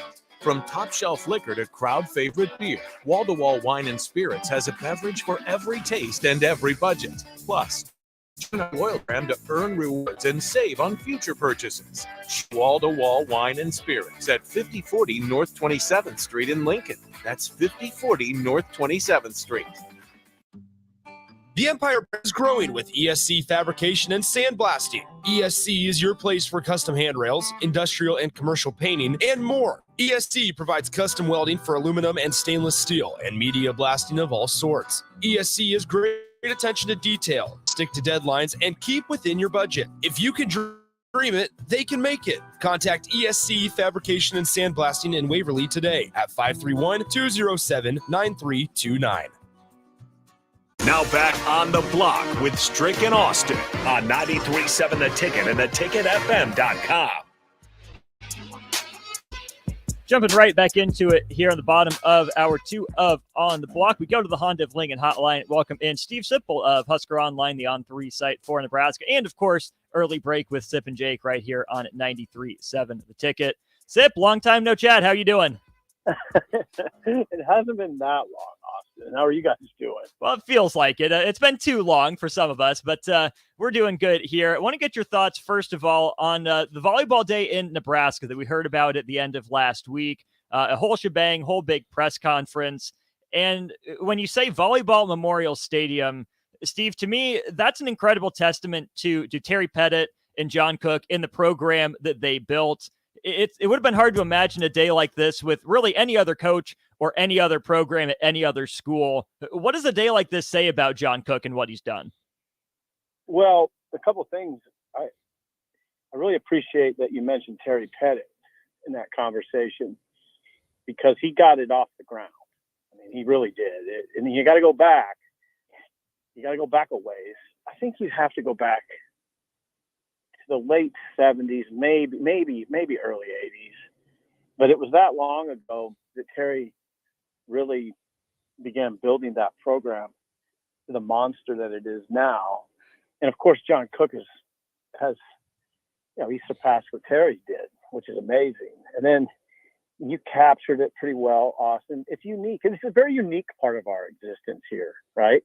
It's a unique part of our existence in this state that this can actually be done, and where we're talking about perhaps drawing 50,000 people to a volleyball match. You're right. There's just not. I don't know if there's another place you could do it. Maybe, but I don't think so. So unique is a word for sure.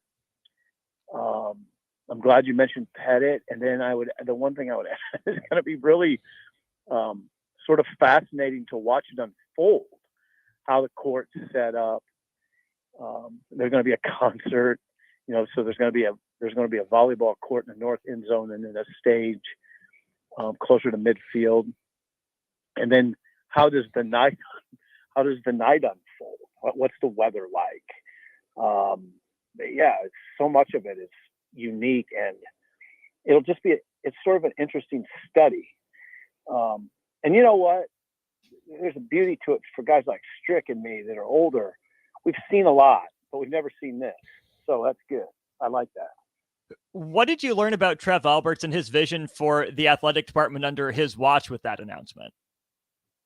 Well, I mean, Trev thinks big, and in that regard, he's like John Cook. I mean, John is a big thinker. I mean, he's a big dreamer, and that's I hope people, even guys like me, can learn from that a little bit. But Trev's like that too. It's sort of this is pretty. I'm trying to think of the right word. It's pretty aggressive. I mean, you're taking some chances here. It's not something that's easily pulled off. So I give everybody involved a lot of credit. Do you think that we could see this spill over into potential football scheduling in the future? I mean, Trev Alberts got his guy in Matt Rule that he got to pick after that search process. Do you think that, if the football program gets back and humming at the level Trev Alberts likes, do you think we'll see some aggression in terms of, big name neutral site matchups sort of scheduling from Nebraska football as well? I've never heard that. It would be total conjecture on my part. Matt Rule seems to be of that sort of mind, but he's got to get his program to where it's ready for that. Mm-hmm. So I think I don't know how, I don't know how Trev thinks about that, but Rule seems aggressive in all manners. So it wouldn't surprise me, but that's kind of getting the cart before the horse a little bit. Fair enough. We're talking with Steve Sipple here of Husker Online on 3 and early break here on 93.7 The Ticket. Steve, your latest piece touched on Dylan Raiola and Carter Nelson. Without a doubt, the two most important recruits in this class. One of them a Husker legacy, one of them an in-state Husker. Compare and contrast their two experiences and how, the flashy 5-star and the 8-man football player could come together to help Nebraska football, not just this year, but for years to come. Well, that's a great question, Austin. I hadn't thought about it quite like you asked it, but their situations are much different, right? I mean, their circumstances are vastly different. Dylan is in a populous area with a high-profile father, and he's the numero uno recruit in the country. His dad's financially secure, played 14 years in the NFL, and then so everybody knows who he is, right? Dylan. College football knows who Dylan Raiola is. A lot of it, not all of it, but a lot of it. Certainly, we do in this market. Now, on the other hand, you have Carter Nelson and Ainsworth up in the Sandhills, where most people just don't venture. They don't get there. They don't know who he is. They know a little bit more now because he's got that number 1 ranking for the state of Nebraska. And we did some stories on him and put him on video. And now his profile grew a little bit. And he's fascinating. And it is sort of fascinating that Dylan could be thrown to him. They're integral. And you know what? There's one parallel. I don't know where they're going. I don't know if Nebraska can get them. It's because it'll probably be close on both of them. It's not. I don't look at either of them and say, "Oh, this is a slam dunk." There's a lot. It'll be close, and that's my feel for sure for Dylan, and it's kind of my early feel for Nelson. I'll tell you something about Carter Nelson. He plays his cards really close to the vest. If you notice, if you watch his interview we had with him, or if you just talk to him yourself, or talk to his father, who's his basketball coach, they don't tip their hands at all. And you know what? Schools are coming from all over the place now. Last I checked, you had 27 Power 5 offers at Alabama. Notre Dame flew in. Marcus Freeman flew in to Ainsworth, the Notre Dame coach. So it's Rule and his staff. There's a certain amount of pressure there, right? Mm-hmm. And it's good pressure. It's the kind of pressure you want. And they're in both conversations, and that's all you can really ask. Yeah. So, Sip, one thing is I'm going to be at the game tonight. Michigan State comes into town. Okay. There's a couple of games left, but when you look at the schedule of what's left in the possibility of Nebraska to move up, two questions. One, did you think that we would even be having this discussion or even in this spot to be looking at a move up? Or did you think that the seniors and the leadership that they provided would be able to finish this thing off the right way? Well, I wouldn't have guessed it, Eric, at the end of January. Remember, in January, for a period there, they lost 5 of 6 or 6 of 7. They lost 6 of 7 games. Right up, 6 of 7 games right up until the end of January, Eric. And no, not at that point. I probably wouldn't have guessed it. I didn't think they were bad, though. I've never really thought this. You know what, Eric? And if you listen to our show, I mean, I think people would say I'm not full of it. I never thought it was a bad team, even when they're losing 6 of 7. I thought there could be trouble. I mean, if you lose 6 of 7 and for a period in January, you naturally wonder if the kids how much will they stay invested? Could it spin out of control? Could there be one more injury that would doom them? You sort of have those thoughts, and there's so much losing, right? When the losses are coming, bam, bam, bam, bam, bam, you can't help but have some negative thoughts.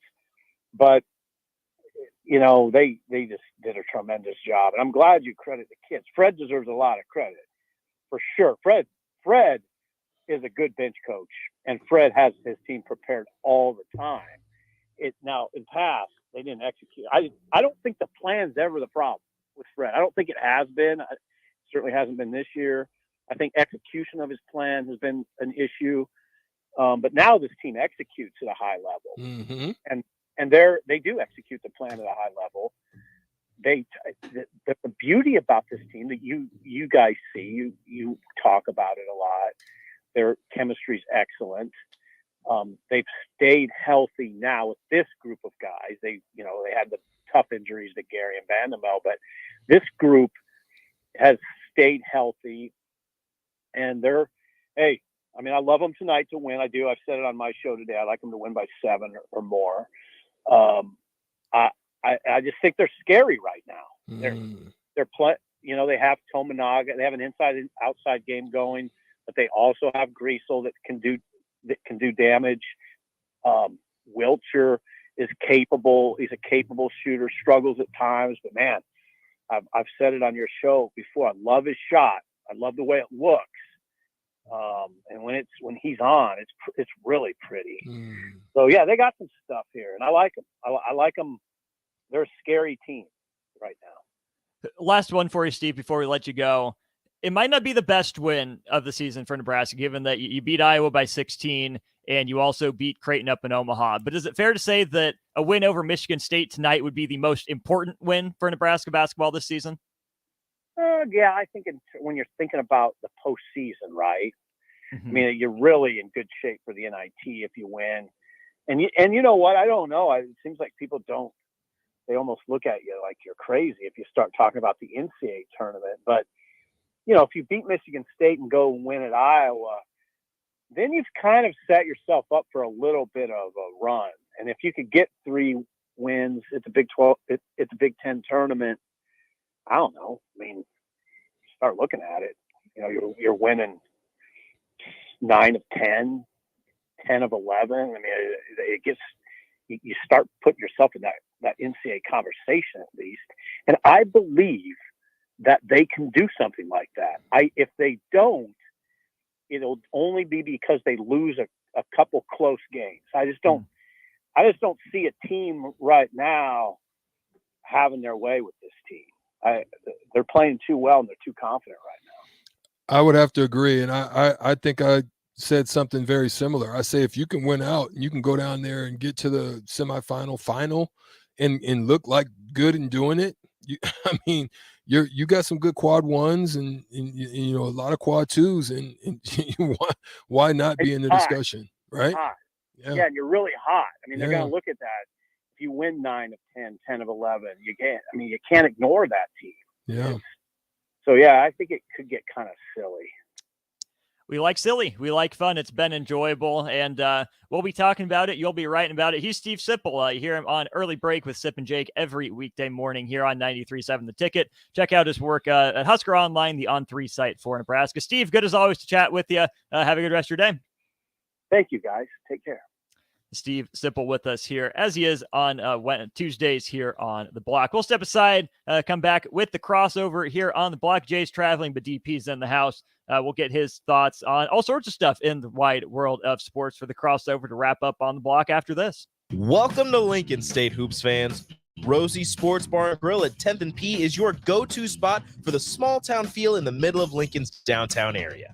Come enjoy great food and great drinks for lunch or dinner and before or after any game at Rosie's. 10th and P. Are you looking for a solid, stable career in assembly, CNC machining, or injection molding? We got you covered. Hi, Bob Williams, HR Director for Garner Industries, a world-class manufacturer with a 70-year history right here in Lincoln. And I just listed some great career opportunities that you can find by logging to GarnerIndustries.com. If you want top pay, excellent benefits, flexible work hours, and the opportunity to work in a clean, modern, air-conditioned facility with great people, contact me today by applying online at GarnerIndustries.com. I wanted to quit for so long, but I didn't know where to start. I was afraid of what people would think, but then I found the right support to start my recovery journey. 1 in 14 Americans reports experiencing a substance use disorder, a treatable medical condition. Treatment can take many forms, so there are a variety of options to explore and find the one that works best for you.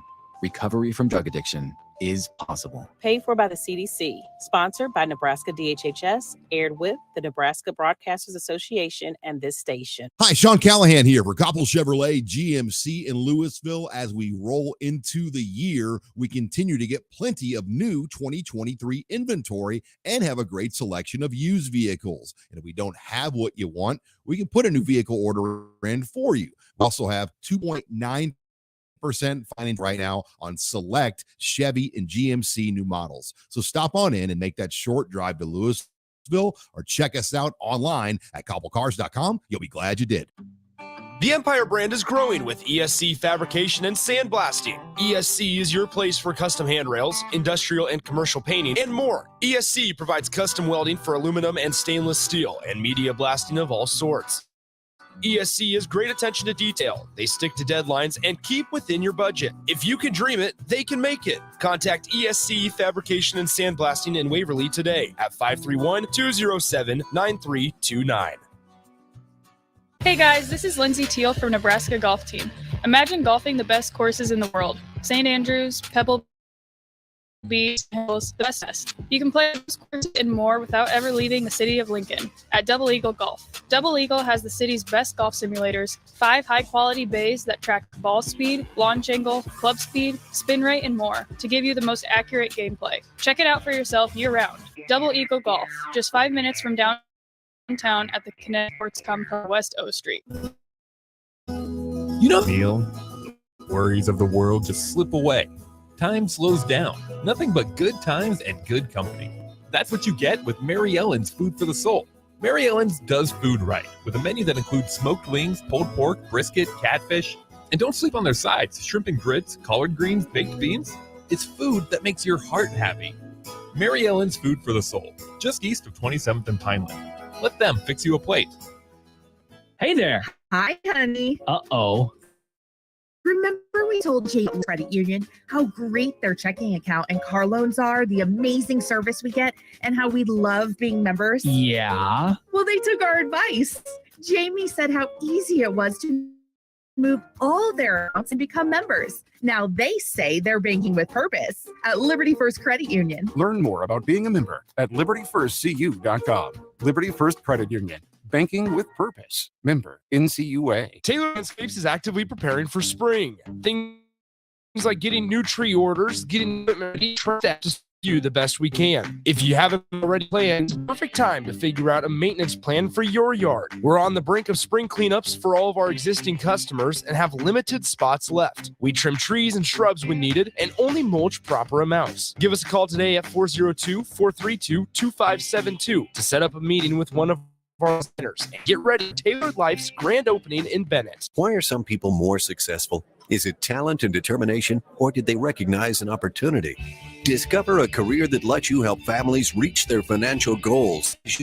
Build lasting personal lives, one with unlimited income potential. From Modern Woodman, a leading fraternal financial services provider. Regional Director Sean Erickson. Go to 483-6515 to learn about career opportunities. Modern Woodman of America. Touching lives, securing futures. 93.7 The Ticket, Fox, KFL weather. Sponsored by John Henry's Plumbing, Heating, and Air Conditioning. Mostly cloudy skies for the majority of the day. We may see some clearing late. We'll see a high of around 50. Winds out of the southeast at around 10 to 15. Clearing skies tonight with a low down to around 30. We'll see an increase in cloud cover late in the day tomorrow with a high once again near 50. I'm meteorologist Tim Wright for 93.7 The Ticket and theticketfm.com. Now back to On the Block with Strick and Austin on 93.7 The Ticket and theticketfm.com.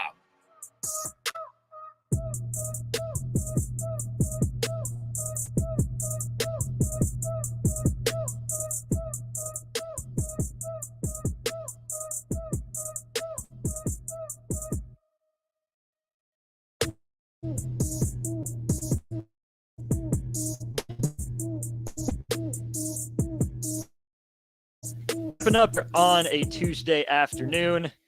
DP back in the building. Clean. Great to have you back, DP. Have you back. It's good to be back. You look like a bag of money. I actually got to go out a couple of speaking engagements this morning. Went out and talked to the Navigators, the Gators from Lincoln North Star. Some Black History Month stuff. Went in and tried to set the room on fire, you know.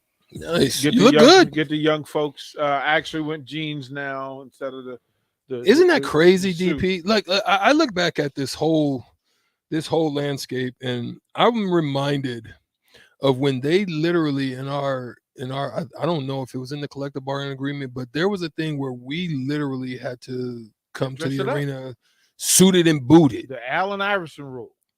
Suited and booted. And then I look at it now, I'm like, I don't know what the heck is going on. Just come as you are now. The Allen Iverson rule. Yeah, it's a weird thing. Black History Month is a really good time to talk about that. Why you made them cats dress up. Look, as a coach, even in the CBA and the ABA, I was always suited and booted. Like when I coached in high school, I wore a suit every game. Mm-hmm.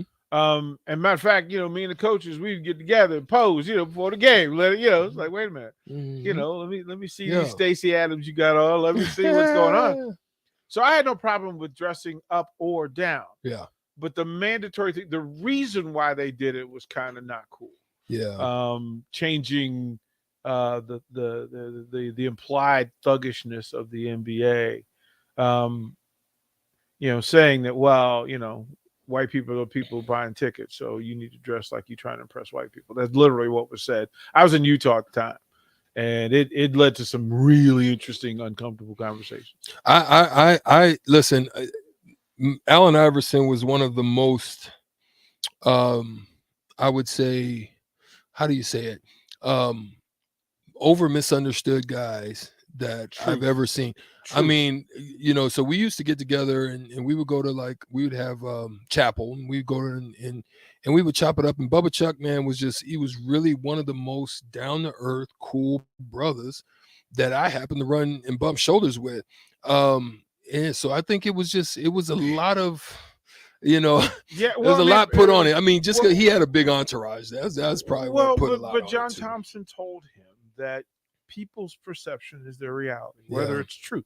and to never confuse truth versus that. And if their perception of you matters, then you have to be a grown up enough to accept it and deal with it. But Bubba Chuck is one of the good-hearted people who play sports that we know of.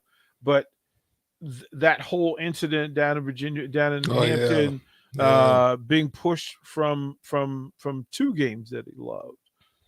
He's told the story. You know, he's really good at football. I was much better. Look, man, I saw him in high school, and imagine Michael Vick playing quarterback and safety and returning kicks in high school. Mm-hmm. That was Allen Iverson. Yeah, Iverson led he the was state. dope. He led the state in interceptions, kick returns, punt returns, and in passing. And it was crazy. But he had the one incident, and then of course they reviewed the incident and was like, "Oh, my bad." But you can't throw away people like that. John Thompson went to fight for him. Yeah, because they really were coming down on John Thompson initially about that. Yeah, and then John Thompson says, "Okay, well, wait a minute. This is what we're here for. We're supposed to help the young people." When I was in Utah, Iverson came out. R.I.P. John Thompson. Yeah, right. Great guy, man. One of the best. If you and I'm kind of upset that most people never got to hear John Thompson on the radio. John Thompson did a radio show every day in DC. Every day. Wow. Every day in DC once he retired, and he and Rick Dockwalker, and from the Redskins, and it was some of the most thoughtful, insightful lessons each and every day. But Iverson, when he came to this is when he was a Philly, and he came to Utah to play, and I was in the Jazz locker. Hold on, real quick. I remember, I just popped in my head, freaking Stephen A. Smith used to be in the locker room seeking in Philly, looking for the interviews, and it's just funny to see him where he is now from where, because he used to be in the back trying to strict, let me that quick. He was an intern. I don't know if I'm sorry to cut you off, but I just thought that was funny. I don't know if Austin's old enough to remember George Michael's Sports Machine. I am not. Okay, so how sports is done, every sportscaster in the world can tie themselves in some indirect way to George Michael's Sports Machine. It came on every Sunday night, and he, back in the day of satellites, before satellites were really a thing, he would collect sports stories from around the country, and he would tell these stories on Sunday night. And then it started in Washington D.C., and then it would run all over the country. Stephen A. Smith was an intern for George Michael. And he would come down from Philly, but he would do that. And then finally, George put him on air with him. And you knew that Stephen A. had something. Yeah. He had gab. Yeah. He had something. And let me tell you, Strick. Right. He was always like this. Like even when he was an intern, when he was doing in the room with the GOAT, he was still that way. He was still that way. So he had to learn. There's a lot of learning that had to go on, and the reprogramming of people. But when Iverson came to Utah and they were there for Christmas, and I get this message to go down to this mall. I'm like, okay, all right. And there were 2 brothers. Me and Ron Boone were the guys who were covering. Actually, there were 3. Ron Boone's dad, Ron Boone, if y'all don't remember. Yeah. And so me and Booner did a morning show in Utah. And he says, hey, I can't be there, but can you meet a friend of mine down here? He's got some questions for you. And I go into this store, and it's a shoe store, sporting shoe store. And I get pulled to the back in the security office. And there's Allen Iverson. And Iverson is looking on the security camera, right? And he's doing like voiceovers with the microphone, telling people, hey, that shoe doesn't fit. And you can't wear those shoes. Like, he was that guy. But he then proceeded to buy Christmas presents. Oh, that's dope. For every person under the age of 16 who came into the store for the 90 That's the stories you don't hear about. Right. And it was cool. That's the stories you don't hear about, D. It was way cool that he did it. And then he did that. We went from there to an outlet store, and he did the same thing, and he played Santa, and he watched families and to do all the things that he did not have as a child. And he did that for people. And they misunderstood him because he braided his hair and had a tattoo. Like, that's all it took. Yeah. That's all it took. And then ultimately what sports does is removes some of that nonsense and puts it in play. So, best shoe I ever wore. I3s. That was one of the best shoes I ever wore. The Iverson nice, 3s. man. Good ankle work. Oh, good ankle work. Good It was ankle light. work. I'm telling you. Yeah, you could. I used to ask. I had a Reebok contract. We got to do station identification. I got one for you as soon as we come back. Yeah. This is Lincoln's home for sports talk on the FM dial. Also online at theticketfm.com. On the internet. KNTK FM Firth, 93.7 The Ticket. All right, Austin. I'm going to let Strick build up to it, but I'm going to ask you, right? You just mentioned the AI 3s. Mm-hmm. I'm going to ask you, Austin, give me your 3 best shoes. Your 3 favorite shoes. That I've worn? Yes. My first pair of Nike Hyper Dunks I had in high school. Yeah. Navy. They were good. I'm currently rocking a white and royal blue pair of PGs. Okay. That are good. And then You're a Duke guy. How did you not rock the Grand Hills? Before my time didn't have them. And I don't know. I can't pick a third because I've had so many baseball cleats that I've loved. I tried my basketball shoes. I love them all, but those two stand out. And I can't pick a pair of tennis shoes. We wore the Converse All-Star black and gold. I can picture them now. Yeah, Mm-hmm. yeah. Strick. But I'm going to ask you different. The 5 greatest pair of shoes to ever exist. Give me your top 5. I actually wore they were heavy as a mug, but I still loved them. I just loved the way they were built. It was the Barclays. Yeah. The Air Max. Right? Yeah, right? Yeah, they were just heavy as a mug. I still could leap in them, but they felt good though. They just were heavy. The I3s. I actually like the Kyries. The 4th version. I'm mad at how much I like the Kyrie. I actually like. I'm disappointed in myself. Yeah. I'm disappointed in myself because he got to because it's the Adidas stuff that he has a red and white cut for all of them, and they all look really saucy with Nebraska gear. Like they're all of it. Like I was just like, I want all of them, but I can't do it. Jordan 5s. Jordan 5s. Why Jordan 5s over Jordan 2? 5. I just like the way they just kind of molded to me a little bit. The cherry the cherry Jordans is the greatest shoe to ever exist. Yeah, like the cherry with the red label front. Yeah. That's. And then what? Give me one more. Oh shoot. And I go back. My favorite. So the 2 shoes that I wore most in my life. First, the white high top canvas Chuck Taylors. Okay. Right. So the white. The Magic Cons I liked them. That was the next thing. Cool. Okay. Because the first all leather joint that came on I was in 9th grade. So I want to say this is 76, 77. And Doc came out with the Converse leather all-star joint. Ooh. And our coach somehow finagled a pair for every player in the white with the blue hash and star. And I was just... DP, stop it. You know you wore them Dunk Mans.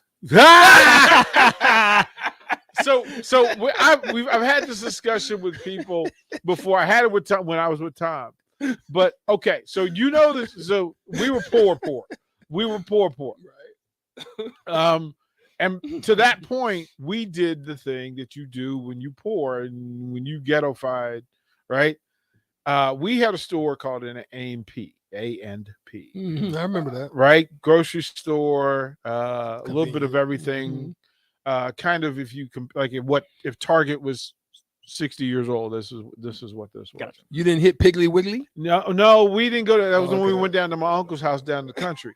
But at the A&P, in the middle of the store, they had this big 10 container of tennis shoes tied together by a little string, and they looked like low ankle Converse, except for they were discount, super discount. And I want to say that they were 99 cents a pair. They was a Hanverse. They were less. Yeah. Yeah, they were the Hordens. and you could, and the thing was, you had to go binge diving. Yeah. To get to your shoe size, so you had to like wear, like if your shoes are on top, it was cool. But we called them wolf dogs, and we called them that because after you wore them a couple of times, the tongue of the shoe never stood straight and always leaned to the side like that. Yeah, I know. And it was an embarrassment. Like to put those on, you had to humble yourself because you knew when you got on the bus, you was gonna get it. You was gonna get to work, and we had Buster Brown shoes. Oh yeah. And if you could actually go and get brand shoes, you had made it. Yeah. You had made it. And I remember the first day that I got to wear branded shoes, and they were Converse. It was from my paper route. I saved and I could buy a pair of Converse, the white. I didn't get the black ones because none of our schools wore black, but all of our schools wore white tennis shoes, and that's what it was. That's what it was. Wolf dogs. What is it about shoes that's just so fun? Shoes are awesome. My wife wants me to go to therapy over shoes, my relationship with shoes, because as a kid, it was a big part of how you were identified. And so if you couldn't buy shoes, then like the one thing I said, when I get money, I'm buying every shoe I want. Like every shoe I want. And then we're all a member of the Bigfoot Club. So then it becomes a matter of, well, I can't always get what I want. So when I see something and it's in my size and I like it, I'm getting it. So if it's a size 14 and it's in the store and it's a shoe that I can wear, the rule is no matter where we are in the country, you get them shoes. Like you get them. So, when we were in Houston, I probably had 150 pair. Yeah. Woo. Crazy. And Nebraska has made me chill a little bit, but I still have 20. Yeah. That's what's 20. up. I have 20 pair. Like, and then once I get them dirty. Yeah. It's like, it's frustrating. Yeah. I know. And then it's an excuse. Because then I'm going shopping. And I'm going shopping, I become Bernie Mac. Trouble. You heard it here. You heard where the trouble lies in the DP in the Pearson household. Yes, sir. But they will continue on the old school. The old school crew will be taking over 4 to 6. Listen, go out there tonight and support if you can find a ticket. If not, give them the ratings because we really want these Huskers to show up and show out tonight. If you can get in the building and turn up the volume. We are on the block. We're going to be gone, and state tournament starts tomorrow. It's crazy. The time is here. Women's are going to start off tomorrow. They'll go through the weekend. Men will take over next week. DP and the crew will take over next. And we will be back tomorrow 2 to 4. We thank you all on the Sutter Heyman text line, those on the Sutter Heyman Jewelers video stream. We love you all. We'll see you mañana tomorrow. 93.7 The Ticket on the block. Peace.